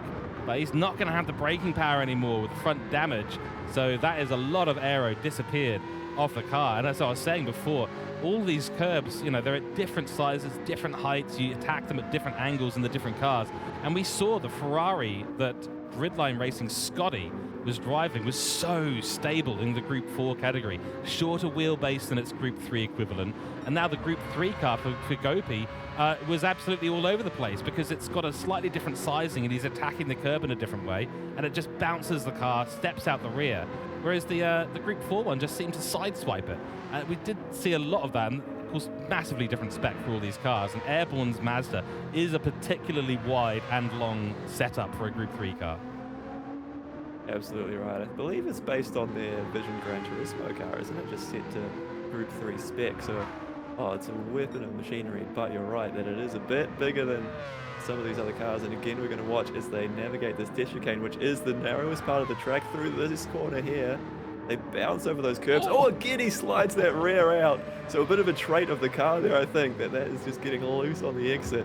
Taps the wall again, gets away with it this time, but like we say, they've got to go through there a lot more times here tonight, so they're going to want to figure out how to get that going cleanly. Exactly. All this is good news for Nick Pfaff, who's at the front, no damage on his car so far. And by the way, it's not Richard Robinson in the lead for Group 4. He is the Group 3 driver for MotorMotion Racing Team. That's entirely my fault. Behind him, Tony Griffin and Grimbat still in a little bit of a battle. 6 cars in the Group 3 category here in Split 1 today. Then it is Luke Stone still leading the pack. And Bluestead Blake has continued to hold on to second place from Matt McCullum, but look at the distance. They're starting to sort of just concertina up just that little bit. Looking through, I don't think I've seen anyone on the medium tyres so far in the grid. No, we've got one. It is Tony Griffin. So he is going for a slightly alternative strategy here. And as we head towards halfway, we'll obviously talk about this a lot more, Matt, but we saw the two-stop, go like a hare, sort of out of the gate strategy not be effective because you're putting the extra risk through dash chicane. Yeah, I think you've nailed it there. That when you are trying to push every single lap, there is that risk that you're going to make a mistake, and we saw so many mistakes being made, and it just little taps of the wall, you pick up a little bit of damage, and then that's going to cost you every single lap until you make it to the pit stop. And even in the pit stop, it's an extra few seconds to repair it as well. So yeah, you really want to be keeping it tidy, and maybe just taking it easy, opting for that longer strategy is the way that you're able to do that more comfortably and get through. But we're going to keep an eye on what the strategy looks like here between these drivers as Griffo on those mediums under a little bit of pressure from Grimbat now, who has the pace on the soft tyres. It's been an interesting season from Grimbat, and of course the Mercedes has been a bit of a mixed bag for sure. They haven't had their co-driver in all the races so far this season either, so it's not been necessarily the best season for them, but we do love the Mercedes. It is a great car, and when it comes to life, boy oh boy does it start to go for it. I mean, yeah, early season Trial Mountain Deep Forest, Grimbat was getting pretty close to the Group 4s in terms of the overall race pace, which wasn't ideal, and maybe familiarity with the car, familiarity with the tracks and all that as well. He's also a fresh name to MotorMotion E-Series, but you can see him, he's really started to improve, and this is a signal of that. 6th place at the moment. Yes, it's still at the bottom of the Group 4s, but when you're bringing the fights to One Bite Racing, you're starting to do a few things right. Absolutely, and I love the way he's driving at the moment. You can see him making those sort of aggressive moves, showing the nose on the inside. He's a few car lengths back, so he's not really going to get an overtake done, but he's just got that mindset that he wants to try and take the fight to Griffo here. We're on lap 6 already as the laps fly past, and this is a good little battle for me. Certainly is. So this is for 5th place. A few cars missing from this lobby as well, but that certainly will not put a damper on what is going to be a good race. And it's one of those races where things can go absolutely sideways into a barrier very, very quickly, as we may find out this lap. Let's keep an eye. Robinson is caught up to the back of Captain Wakefield, who's still holding that damage, still pushing to the absolute maximum through dash chicane. Both of them navigating successfully, but Robinson's race here is actually coming to life with both Snooze and Airborne with damage ahead. He could be on for a P2. I mean, Nick Pfaff at the moment running away with things. I get the feeling, even though it is very early in this race, that Nick Pfaff is probably on for a win. Will depend on his strategy, will depend on how consistent he is through the remainder of the race. And when we saw Lewis take that win, he really was just the tortoise in the race. He's slow and steady, just do the one stop, keep the tyres in decent shape, take it nice and easy through dash chicane, or when you can. When your racing instincts allow you to take it nice and easy through the dash chicane, hopefully the confidence level doesn't exceed what the car's capable of doing today. I think that's the key. Absolutely right. You've got to be in tune with your car, and the driver that does look the most in tune with the car at the moment, Richard Robinson here, catching up in this Porsche, looking settled. Not exactly sure how he ended up out of position on that first lap, but since then has come through the field, back up to 4th now, and tapping onto the back of Nathan Wakefield. And you'd have to say it's probably a matter of a few laps before they're going to make that pass. Still plenty of fuel, so they're still going to be out there for a while longer. And Richard Robinson making the most of it. Exactly. We've seen the two stoppers do tend to come in. Wow, that was nearly too hard on the brakes. A bit of a lock-up there for Richard Robinson. Nearly goes slamming into the back of the Jaguar ahead of him. Does manage to pull the car up, luckily.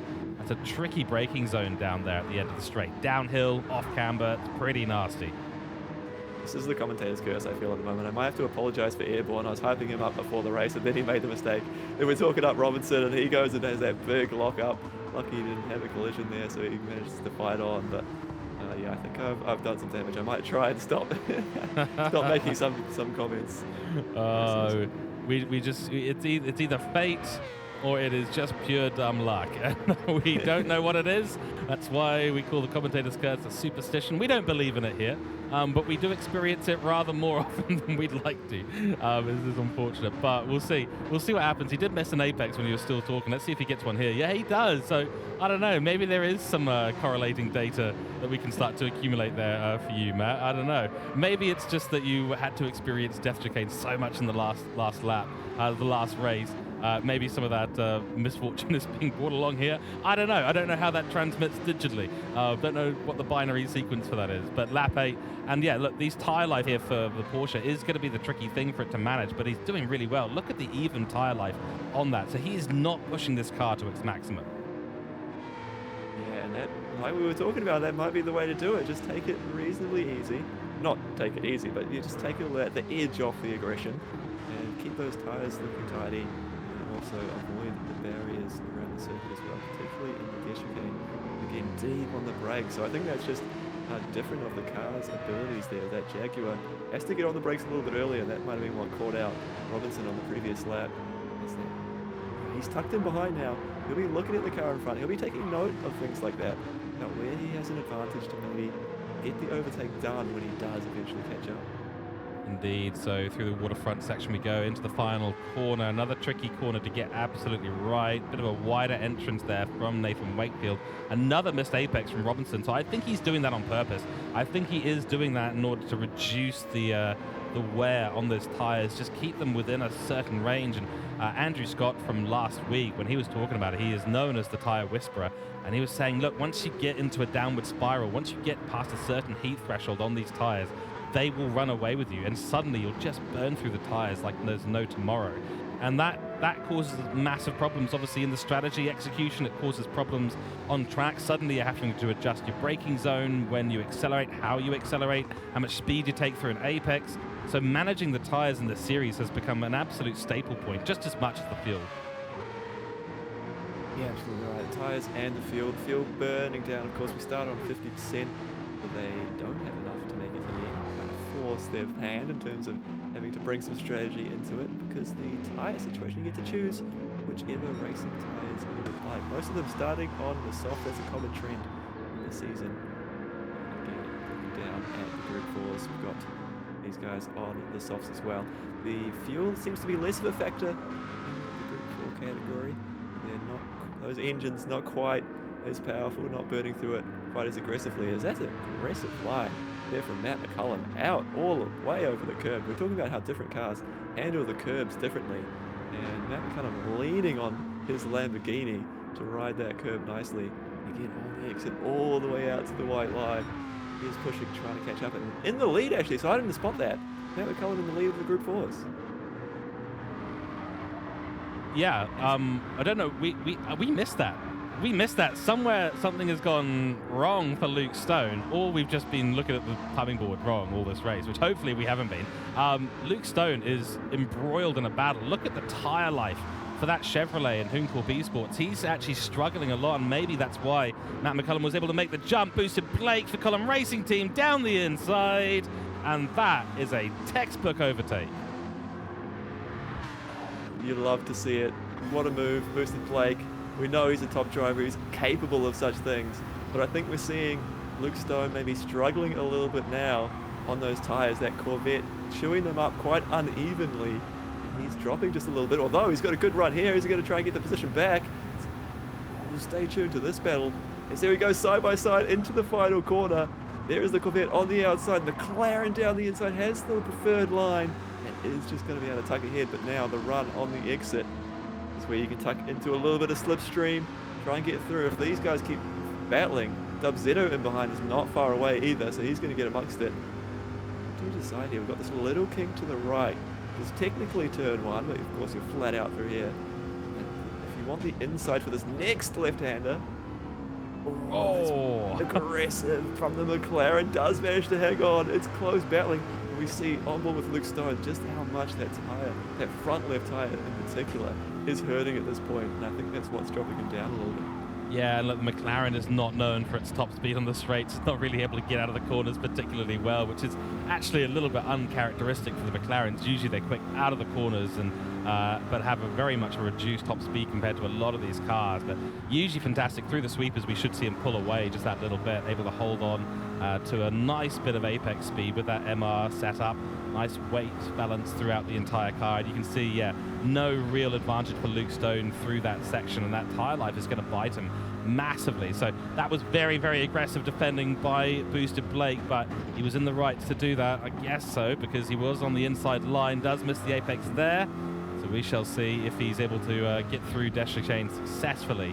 But yeah, Michael Brill certainly being brought into the conversation. He's just behind as we pan to the back camera, and there he is going through Deschicane. Now Boosted Blake gets through nicely. Yeah, you know, it's not as much of a heart palpitation moment for these Group 4 cars through Deschicane. It's a little bit slower, it's a little bit more relaxed, but when your tire life is that low for Luke Stone, I do start to wonder when he's going to consider coming into the pits. Now, we have seen a pit stop happen. That was Richard Robinson did come into the pits, which is, I'm not sure why. If I'm honest with you, Michael Brill's jumping into the pits now. McCallum's still out, and Robinson is at the back of the field with a bunch of fuel and racing soft tyres. Has he squandered maybe what was looking like a really good potential for a one-stop strategy and is executing a two-stop instead? Yeah, this is interesting. We've just seen both of the Porsches come in, so I suspect they've been sort of practicing together, discussing strategies, decided that the two-stop is the way to go. They do want to keep pushing. And we did see good pace in the first stint from Richard Robinson. So maybe he's opted to get out of the battles and just have some clear track to himself, push on. Although Airborne's coming in as well, so we'll have to have a look through the different fuel levels, because that might be the forcing factor. There comes Captain Snooze. I suspect those Group 3s are burning through that fuel. Yeah, they certainly will be. Let's see, anyone else coming into the pits? It looks like that's Grimbat also into the pits, so elevates Griffo temporarily up into second place, and he's on the racing mediums with a couple of laps of fuel, maybe even 3 laps of fuel left to go. So he's going for the one stop from the look of it. Let's see about these fuel levels. Airborne jumping onto the medium tires. He's got like 85% or so in the tank. Richard Robertson comes on through. He'll jump well past Nathan Wakefield, who's racing soft. Will be going on 85 litres and 86 litres, and I think racing softs for Grimbat as well. Yes, it is. So Richard Robertson is actually in the box seat, and he's actually closed the gap up. So a massive undercut has worked out perfectly. Now he's just got to get himself past, unfortunately, a repaired Mazda in front of him. Oh, Joe's but what you see the deepness there. Sorry. Oh dear, oh dear. Go ahead. That was unfortunate for Camel Knowles there. Oh, you were just saying Richard Robinson come out with a clear. Oh, sorry. Campbell Knowles has come out with a cleared, repaired car, and he still makes the mistake and gives up the position far too easily. Unfortunately, there. Shoot. But I was going to say, shows what we know in terms of race strategy, doesn't it? Because we were just questioning Robinson's decision, and then it looks like it's worked out beautifully as the rest of these cars came into the pit as well. And now up into third on track with the front two drivers yet to have made a stop. These Porsches are looking good. Certainly are, but I think Campbell Knowles saving grace here. He's on the racing mediums. He's got plenty of fuel. I suspect that he is going to go to the end of this race, and if he does so without getting more damage, I said that after the Deschicane, bear in mind, without getting damage, so he's got a chance to bring that position back. And we know how fast that Mazda can be, especially in a straight line. It's got huge legs on it, big engine, revs out at 9,000 RPM. Huge rotary engine in that Gr.3 car. So there is potential here, and Robinson's going to need to look after those racing softs even better than he was doing in that first stint. If he doesn't do that, then he's going to be in trouble. And he needs to pull away at this point. He needs to probably put at least 8 or 9 seconds on Campbell Knowles if he's going to go for this two-stop strategy. Otherwise, it's just going to constantly be coming back towards Campbell Knowles, and he'll eventually get him.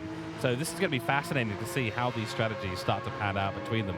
We are on lap 13, and the leader at the moment has yet to pit. So Nick Pfaff, someone we haven't talked about yet, and that smells of a one-stop strategy to me. Yeah, it looks like he's going longer, and he's managed to make the fuel last a lot longer than some of these other drivers, which is, you know, credit to him. He must be out in the front setting these quick lap times, but still managing to find a way to save a bit of fuel as he does it. Just going back to the point with Airborne though, he put 85 litres in, but he came into the pits on lap 10 after burning 50 litres. So I'm just questioning if he's got his math right there, or if he might have to save quite a lot of fuel to try and get to the end now without making another stop. We will keep an eye on that, and I know I was just talking about how we weren't the ones to be suggesting the strategies, but I am going to call into question Airborne's one there, so we'll just keep an eye on how that plays out. I think that's a good call. I mean, you know, we aren't unable to do basic math, and yes, you know, if you take 10 laps to do 50 litres to do 10 laps, and there's 20 laps to go, and you take an 85, the math doesn't quite work out, does it? So that's a really good point. I guess he'd have to be fuel saving at this point. So yeah, okay, well, as always, we've ended up totally baffled in the commentary box, and we've yet to see real crazy action at Destricane either. So we're set to get even more confused here in the commentary box as well. Thanks to everyone who's watching here on YouTube, the MotorMotion E-Series YouTube channel and the TrackSpotTV YouTube channel. Of course, primary sponsor of the TrackSpotTV manufacturer Masters is TrackSpotTV. For all your broadcasting and commentary needs. We are recruiting commentators, so you can head over to the website TrackSpot.tv, and if you need broadcasting commentary services or an uplift on your league's races that are being broadcast out to the world, get in touch through the website as well, TrackSpot.tv. There are registration links to get yourself signed up for our services. Much more to come on that later on. And of course, MotorMotion E-Series, www.motormotioneseries.wordpress.com. And get yourself signed up, because TCR Cup coming up in about 4.5 weeks' time. And then later on in the year, the GT3 Championships. So get yourself registered on the website, join the Facebook, join the Discord, and get involved. One of the best GT7 leagues in all of Oceania right here. Nick Pfaff is in the pits, and let's see what his strategy is going to look like for the second half of this race. Made it to lap 14, so almost the halfway point. Those soft tyres, really very second hand, but is he going to opt for the soft tyres again in the second stint? I think he could make them last a full 16 laps if he opts to, but no, he's taken the safer option and gone for the mediums here for stint 2 and put plenty of fuel in as well, so he won't be needing to save quite as much in the second stint, and that smells danger for his competition, because he was plenty fast in the first half of the race. And was able to save fuel as well, so only needs like 55 or 60 litres, and is exactly what he's put in the car. So racing mediums to make sure no unfortunate accidents happen throughout the racing circuit, and plenty of fuel if he continues at the fuel rate that he was at. So whether it's the GTR being particularly efficient on its fuel at a track like this, or if there is a fuel-saving effort going on by Nick Pfaff, either way, he's in the lead by quite some margin. See, Griffo there is his nearest competitor, who does unfortunately need to pit. Michael Brill just getting out of the way for the One Bite Racing Audi, just coming on through. Then it's Richard Robinson. Has he built the gap? Yes, he has. He has started to build a bit of a gap here, and that's going to be critical to his race. Because we just don't know if he's got enough fuel. And he's at 48 or so litres now. Through he goes on Bluey there. Very good job. That's always a bit here and there when you go through the sweepers, of course, but I think he's looking okay for fuel. What have we got? Halfway point, he always less than half of the fuel. I think it will be tight, but you know, they'll be the ones that have worked it out. They've done the practice and decided what they need to get through this race at the optimal time. And as we see the race leader as well from Group 4 category come into the pits, Matt McCullum in the Lamborghini. Is he going to emerge still in the lead? I suppose some of the other drivers, if they stopped as well, maybe it's a chance to flick through and catch up on how this is all playing out. There we go, Booster Blake has already been in the pits. He's got fresh tyres couple of laps old perhaps. In the McLaren. Luke Stone on the mediums. Those other two on the softs. Luke Stone's been in as well. Dubsetto with a little bit of damage. So Group 4 Porsche has had an incident at Death Chicane. Hasn't claimed too many victims today, but has still been making an impact in split 1. As Bluey runs around in 11th. I'm not going to try and do the maths of splitting the categories, but he's also on the mediums ahead of Hogus and Blue Dog. Yes, indeed. You're right. At the well, we know when someone has had an accident at Death Chicane because there's a tattoo that gets auto imprinted on the car's damage model at the bottom right, and you just go, oh yep. So it's front left and front bumper damage. That is Death Chicane. That is the what would it be? What's the thing when the thieves leave their calling card? It's the calling card of Death Chicane right there, leaving a mark for its ripped away potential race success from a driver.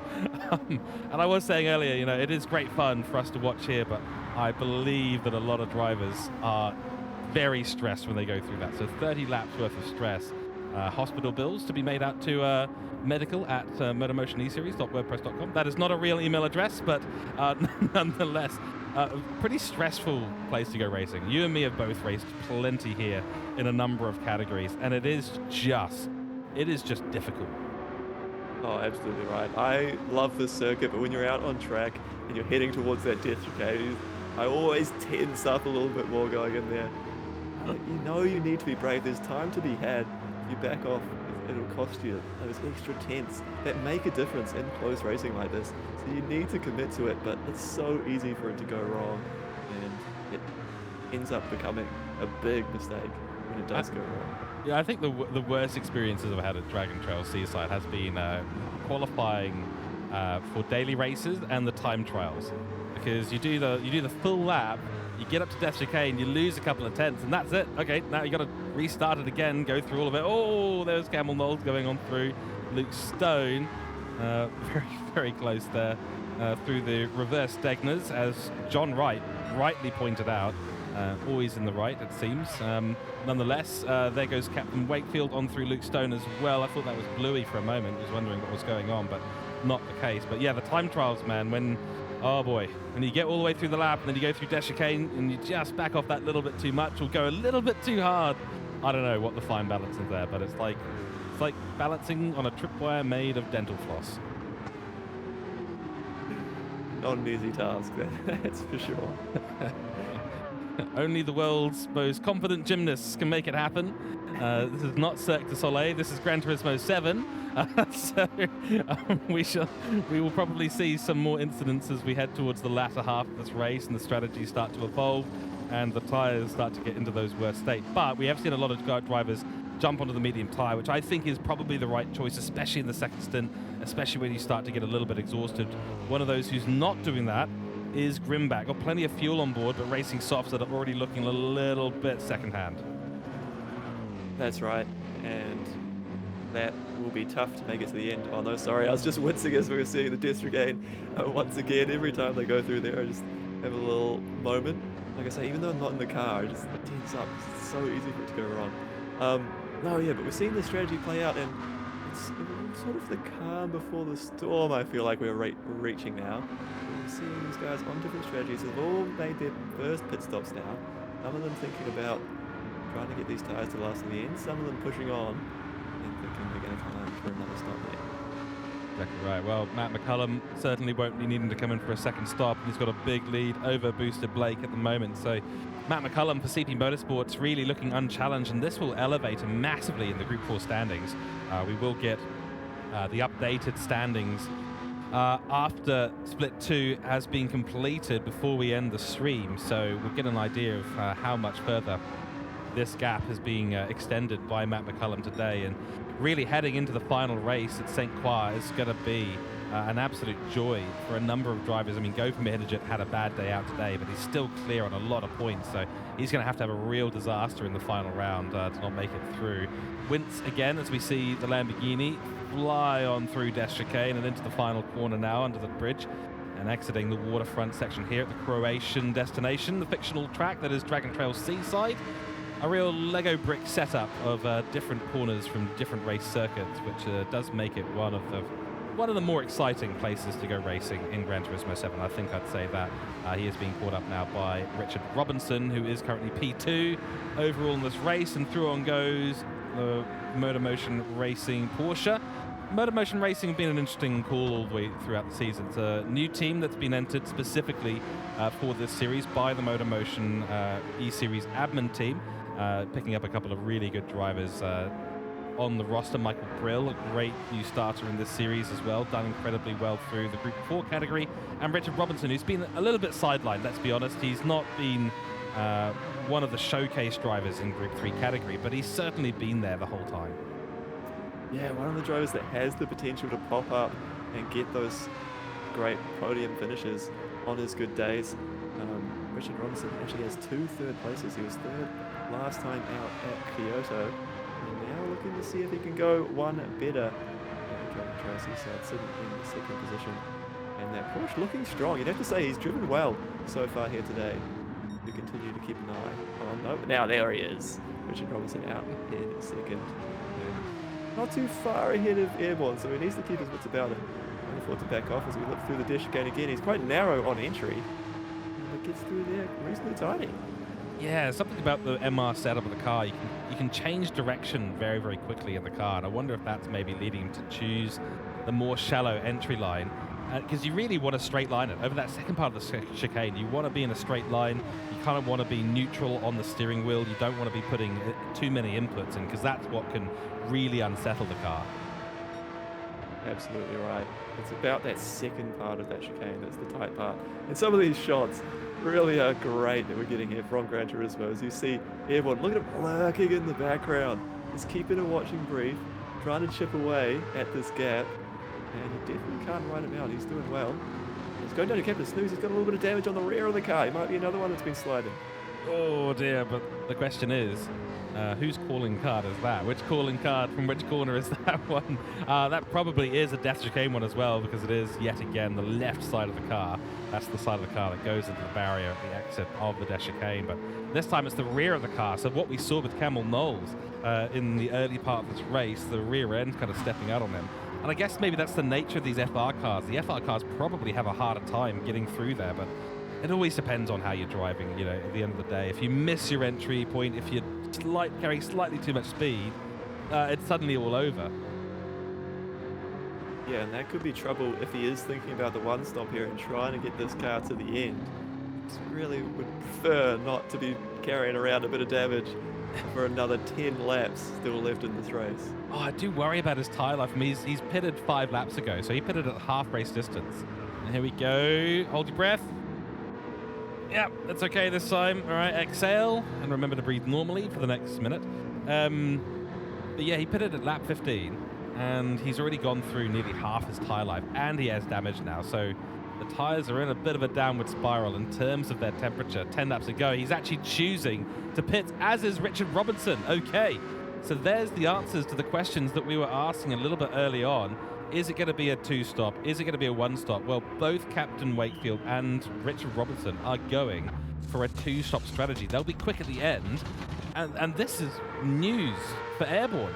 This is fantastic for him. Yeah, sitting there on the mediums, he's managed to keep that fuel coming down at a reasonable rate, so he's still close to that 50% fuel with 9 laps left to go. Well, 10 laps left to go. You'd say that is playing into his hands, and maybe he has got the call right. I was questioning it earlier, but now suddenly it looks like it's going back Airborne's way. Yeah, so the question we were asking, will Richard Robinson try and make it to the end? You could just imagine he probably had the fuel. Yeah, he's barely put any fuel in the car. He's put 50 litres for 10 laps, so this man is going to be revving out the car. He's going to be going for these 38 laps, which we've only seen one driver really consistently in. That's Nick Pfaff out the front. He won't be doing those in the second stint because he's on the medium tyres now. But Richard Robinson's still on the podium, but the gap, yeah, it's absolutely massive. It's 4 corners, but probably, I don't know what that is, 15, 20 seconds at least on track. So that is a lot of time to make up in 10 laps. 2 seconds a lap minimum he needs to be making up. And what is Airborne's current pace? He's in the 39s. He's just had a personal best of a 39 flat. If he keeps doing that, Robinson's going to have to be setting fastest lap after fastest lap to make it back up. So Camel Knowles with the one stop, we saw this in Split 2. The two-stop strategy and going like the hare is not the optimum strategy here. It is the one stop that is ultimately the quickest in terms of overall race pace. Yeah, and man, Airborne is going quick, isn't he? 139.1 on the medium tyres, trying to make this thing last to the end, and setting that pace. He is going to be hard to catch. Certainly will be, as will Nick Pfaff, who's a few corners ahead of Airborne. So all but sealed is positions 1 and 2 for the Group 3 category right now, barring any major mistakes. We saw this happen around this time for Gopin Mahinderjan. Lap 22 was when things, whoa, came unstuck. Oh my goodness, the timing couldn't have been worse. When I start rearing the ghost of Gopin Mahinderjan's lost race in Split 2, suddenly Nick Pfaff has a moment with a Spectra Ford right ahead of him. Crikey, that was close. And that's one of the things that can catch you out. It's not just the death chicane, it's a big danger here, but catching up to the Group 4 cars, having to make that overtake at the right time, caught Pfaff out and almost had him in the gravel. He's gotten away with it, but man, I think he'll be thinking about that next time he comes across the Group 4 car. And maybe with this lead, he doesn't need to be taking those risks out on the curb like that. Oh, certainly doesn't. Just keep an eye on your Delta, Nick. You've got plenty of time in hand. You've got time to relax. So, yeah, you've got time. You've got time, mate. Just keep it nice and easy. That's how you're going to win this race. Anyway, that's all wrapped up. Richard Robertson looking solid for third position. He's got Captain Snooze behind him, who's actually now in a battle with Griffo. So this is where the two and the one-stop strategies are actually coming together most. It is for the battle for P4. I think I get the feeling Snooze has just gone past him. Yeah, he has. And just getting away on those softer tyres, so he should just skip onto the distance. He can make the most of those, and that Jaguar continuing to make it through the death chicane, even though each time he goes through there, he does look a little bit shaky. The confidence is being bleeded away. It's the second calling card for death chicane. It's the lower confidence. A crash damaged car and a ruined race. So all three of those combined, and heavy damage, of course. You've got four disastrous calling cards from death chicane. Nonetheless, I won't say any more about it because I'm sure we'll end up cursing someone else. Let's look through the rest of the field. So Tony Griffin, I should say, is in P5, followed by Grimbat P6. He's just coming past Michael Brill on track, and the leader still in the Group 4 category. On the racing soft tyres, bear in mind, Matt McCullum. Now, this is something that was called out in round 4 by Andrew Scott. Matt McCullum has done a wonderful job with the tyres. Typically, even at a track like this, which has more even tyre wear than, say, Kyoto Driving Park, where we saw the left-hand tyres basically entirely burned out, Matt McCullum is doing a wonderful job. Look how even the tyre wear is on all four. Yeah, we've seen some of the cars like the Corvette, if we do carry on through the field, that you really notice that difference. Here's Luke Stone now. Oh, he's not too long been on these mediums. So he is on the mediums for the second stint after we saw that huge tyre wear in the first stint here for Luke Stone. But you can see that front left, there's so much more tyre wear than the rest of the tyres, even at this early stage. Yeah, so I think all the drivers learned a bit of a lesson at Kyoto. Got to look after the tyres, got to be a little bit more conservative. Otherwise, the runaway effect does tend to happen. And the racing soft's also looking fairly equal for the McLaren. In the solid P2 currently, plenty of fuel on board, so these guys are going to the end. Shame for Luke Stone, because he was right up there at the start of the race. Yeah, absolutely right. He had a good start, had a good opening sort of stint, and then slowly just faded away, got caught up by these other drivers. Matt McCullum came through. He's been, really class of the field in this Group 4 category in this race. He had to come through at the start and it's just pulled away with his pace, and Gleason Blake doing a nice job as well. Luke Stone just keeping it tidy, but fading away a little bit in the second half of things. Yeah, Black Rose Racing Jaguar of Bluey. He is looking pretty solid at the moment. P10 for him, so that's 4 in the Group 4 category, followed by Michael Brill. Oh, we've missed it, but there's the calling card. We know what that means. Ladies and gentlemen, let us know in chat what you think that is, but that is those who are unacquainted so far with the death chicane. That is the death chicane right there. So Michael Brill's lost out that position to Bluey as a result of that accident. Hodges for me Cougar, just getting overtaken by our race leader, followed by Blue Dog on the racing medium tyre. So this race has been a little less spicy, I have to admit. The end 5 laps are what we are on now. The 92 car been running away with things, so no massive drama up the top at the moment in split 1.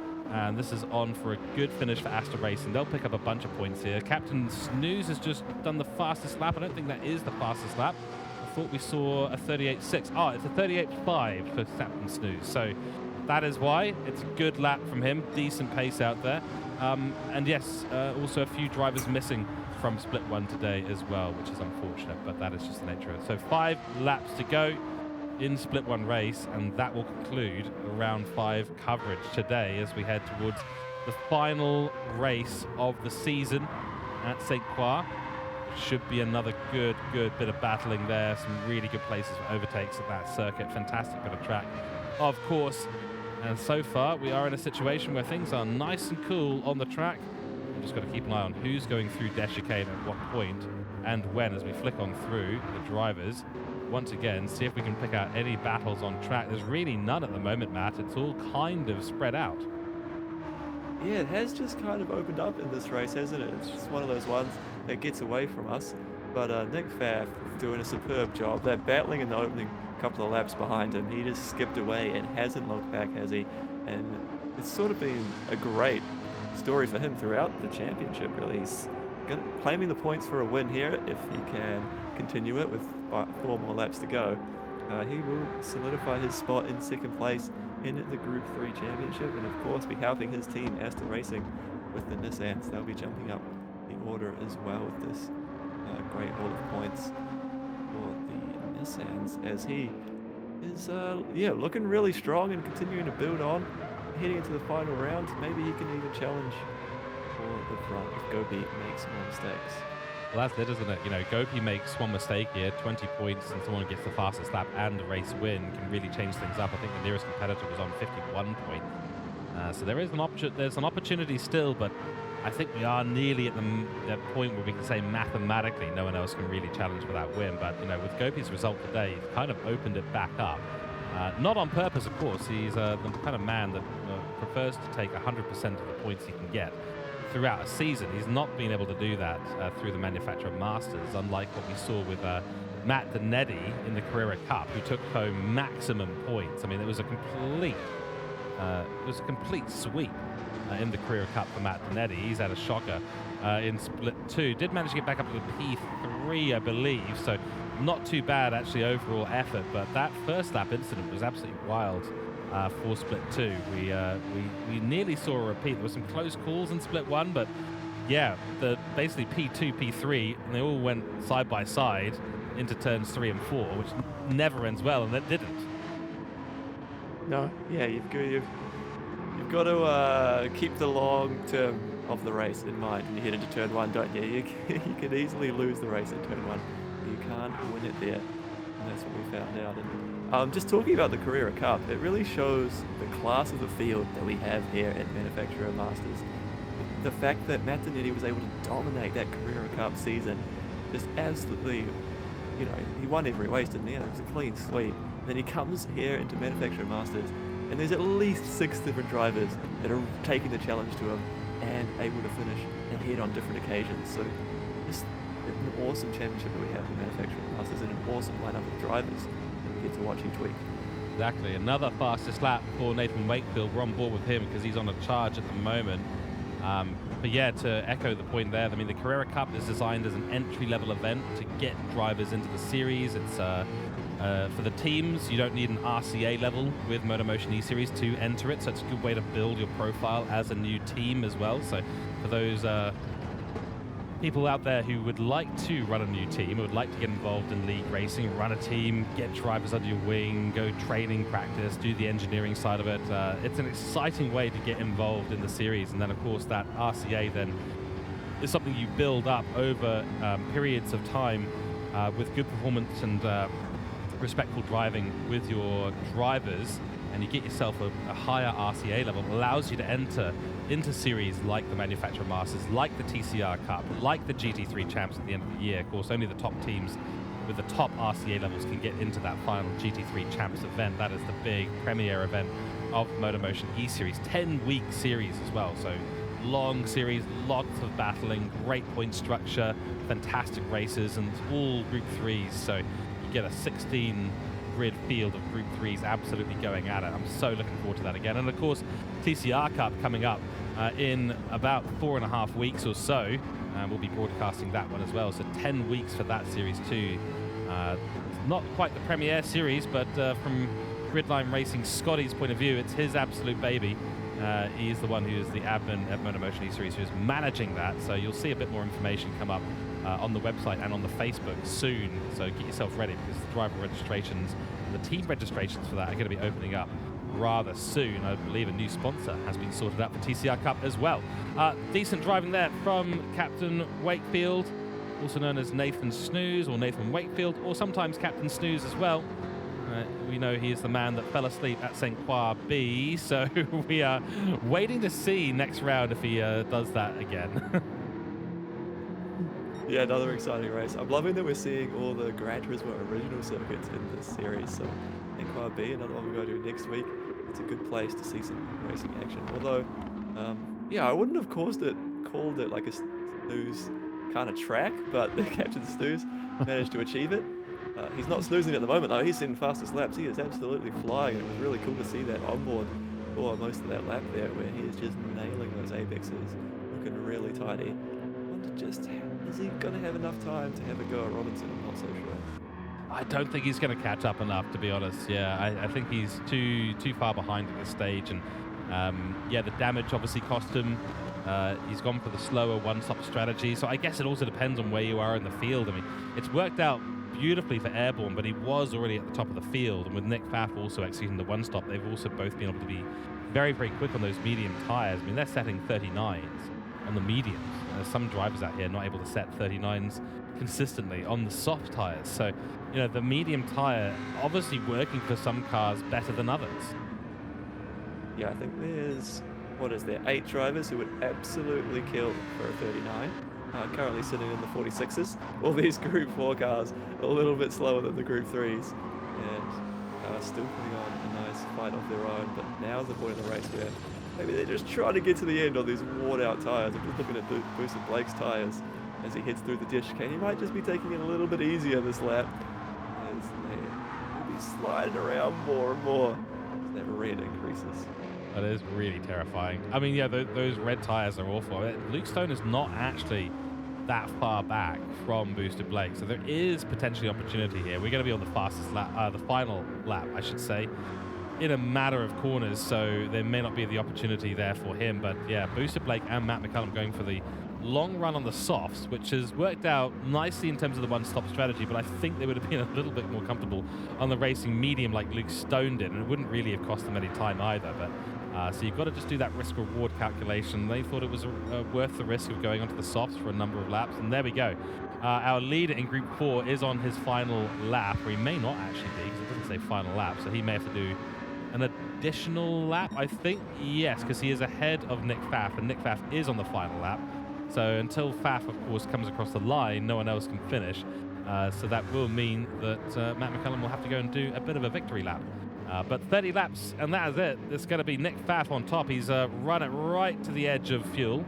He's run it pretty deep on the tyres in stint 1. The racing mediums holding on beautifully at the end. But for Nick Pfaff, he is in a race at the moment without Gopi Mahindra ahead of him, which I'm sure he'll be happy about. He gets to execute his strategy the way that he wants to without any cars interfering. Got away at the start beautifully, has had consistent lap times all the way through today.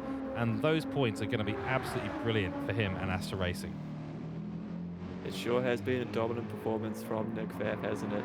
He's in tune with this Nissan and just nailing it around Dragontrail Seaside. Hasn't made a mistake, kept it clean, that's one of the critical factors, and has kept the pace so high. Made the one pit stop, opted for the one-stop strategy, come out on the mediums. It's worked nicely for him. You can see just how tidy that Nissan is able to be over the curbs, rides it nicely, heads down now into the final corner. Here we go, the number 92 car, last turn. Checkered flag will be waving, and just as you were saying, hasn't made a mistake all of this race. He was just going through Destricane, had a bit of a moment there, but across the line, and Nick Pfaff is your Split 1 winner for round 5. What an absolutely fantastic race he has run today. Massive congratulations to him. Oh, bit of an exciting way to finish for Luke Stone. Probably a little bit frustrated with today's race.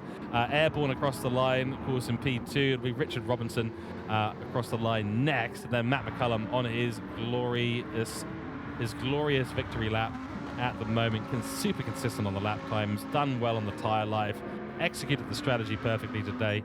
Richard Robinson now across the line. There we go for MotorMotion Racing Team. That's your podium in the Group 3 category, and it'll be Matt McCullum, Booster Blake, and Luke Stone rounding out the grids today. So absolutely fantastic work by these drivers today, and honestly, it was a little bit of a dull race towards the middle part, but a much cleaner race, and you'd like to see it because Destricane, whilst it is absolute entertainment, it is always gutting when you see a driver's race come apart at that quarter. Nonetheless, that is going to be our Split 1 coverage. Let us go and look at the results.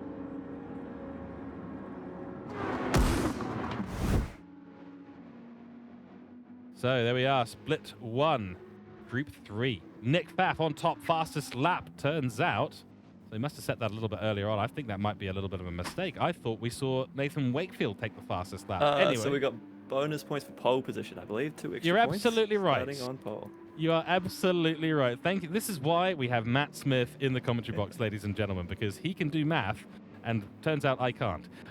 Anyway, yes, so qualifying pole, of course. The extra 2 points for Nick Pfaff. Thank you, Matt, for Aston Racing. 20 points to his name. And then Campbell Knowles. Great run of form for him today. I mean, that start was a little bit here and there. We thought the sort of train had come off the rails there for him, but he's in P2, followed by Richard Robertson in P3, 12 points for MotorMotion Racing Team. Nathan Wakefield in P4, Tony Griffin, Nicholas Williams in P5 and 6, and then, of course, unfortunately, no Andrew Scott and no Mitchell Collin today, unfortunately, for those two teams. Nonetheless, I'm sure we'll see them back for the finale. Let's talk driver of the day here. It's a tricky one because executing the Destricane 30 times in a row without crashing, Nick Pfaff, there's a fair amount of kudos that needs to go to him for that. Nathan Wakefield, also a bit of an honorable mention there, I think, for that too.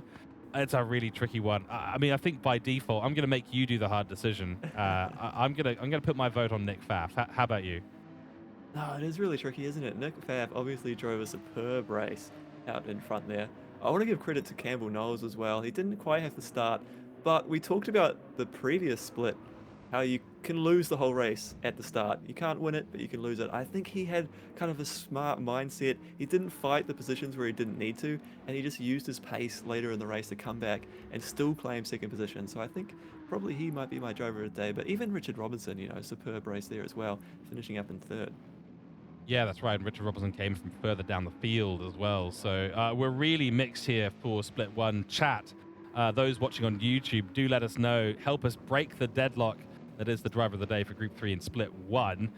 While we percolate on that a little bit, let's go to Group 4 results. And Matt McCullum takes pole position, of course, and the race win. That's 20 points for CP Motorsport. So he is well and truly going to be leading the Group 4 category after this. Blake Williamson in P2 for Column Racing Team. Luke Stone in P3. And with that giant spin across the line to end the race. Hopefully he didn't cause any damage to his car. Steve Smith for Black Rose Racing in P4. Michael Brill in P5. Mark Hogan in P6 and Graham Splint in P7. No Bryce Kentwell this time out. Hopefully we see Mr. Fly back in the next race because we love seeing him race out on circuit. He is an actual inspiration for all of us drivers out there. Let's talk driver of the day for this, and I'll be honest, it's another really tricky one. Where do you even look? I mean, at default, I could do the easy thing today and just go with Matt McCullum, but I'm gonna show a bit of bias today. I haven't shown much. Blake Williamson, great drive, 15 points, Column Racing Team in a McLaren. Side note, but I think I'm gonna give my driver of the day to Blake. Yeah, I think that's fair. He drove well. I'm gonna also show my bias. I'm going to pick the Lamborghini and Mac McCullum. He had to come through in those early stages, get the overtakes, get past Luke Stone to get into the lead. They worked for it early on and then just drove off into the distance and handled that Lamborghini beautifully. Did indeed. So let us know in chat who your driver of the day for Group 4 is. Honestly, it's been a fantastic bit of racing today, and Dragontrail Seaside never fails to entertain, and the Death Chicane has taken a number of victims and really shaken things up in both the splits, and that has caused us to be able to commentate on some fantastic racing today. Matt, a pleasure being back in the commentary box with you. Unfortunately, we won't be seeing you for the remainder of the season, so I want to thank you very deeply for your coverage throughout Split 1 and occasionally Split 2 throughout the season. It's been fantastic having you in the commentary box for this series. Thanks for having me along. No, it has been the most enjoyable series. This has been great. And with one round left to go, unfortunately I can't make it, but I will be tuning in to see who does end up at the pointy end, and particularly in the Teams Championship. I think that's going to be close, so I'm excited to see how this one plays out. Absolutely right. So we will now go to our outro. So a big thanks to all our commentators today. John Wright leading Split 2 commentary with Matt Smith, and Matt Smith doing the double stint today in the commentary box, co-commentator for Split 1, Split 2. My name's been George Cooke.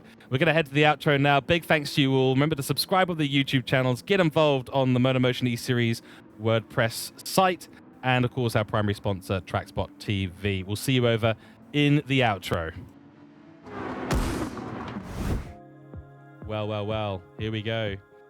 The standings in Group 4 look like this at the end of round 5. Matt McCullum on top, 95 points. Xander Stewart in P2 for Yugen Global Racing on 78 points. Glenn Mead in third place on 68 points, 2 points ahead of Blake Williamson. And then it's Scott Taylor, Michael Brill, Luke Stone, and Shane Attard. The remaining standings for that now up on your screen.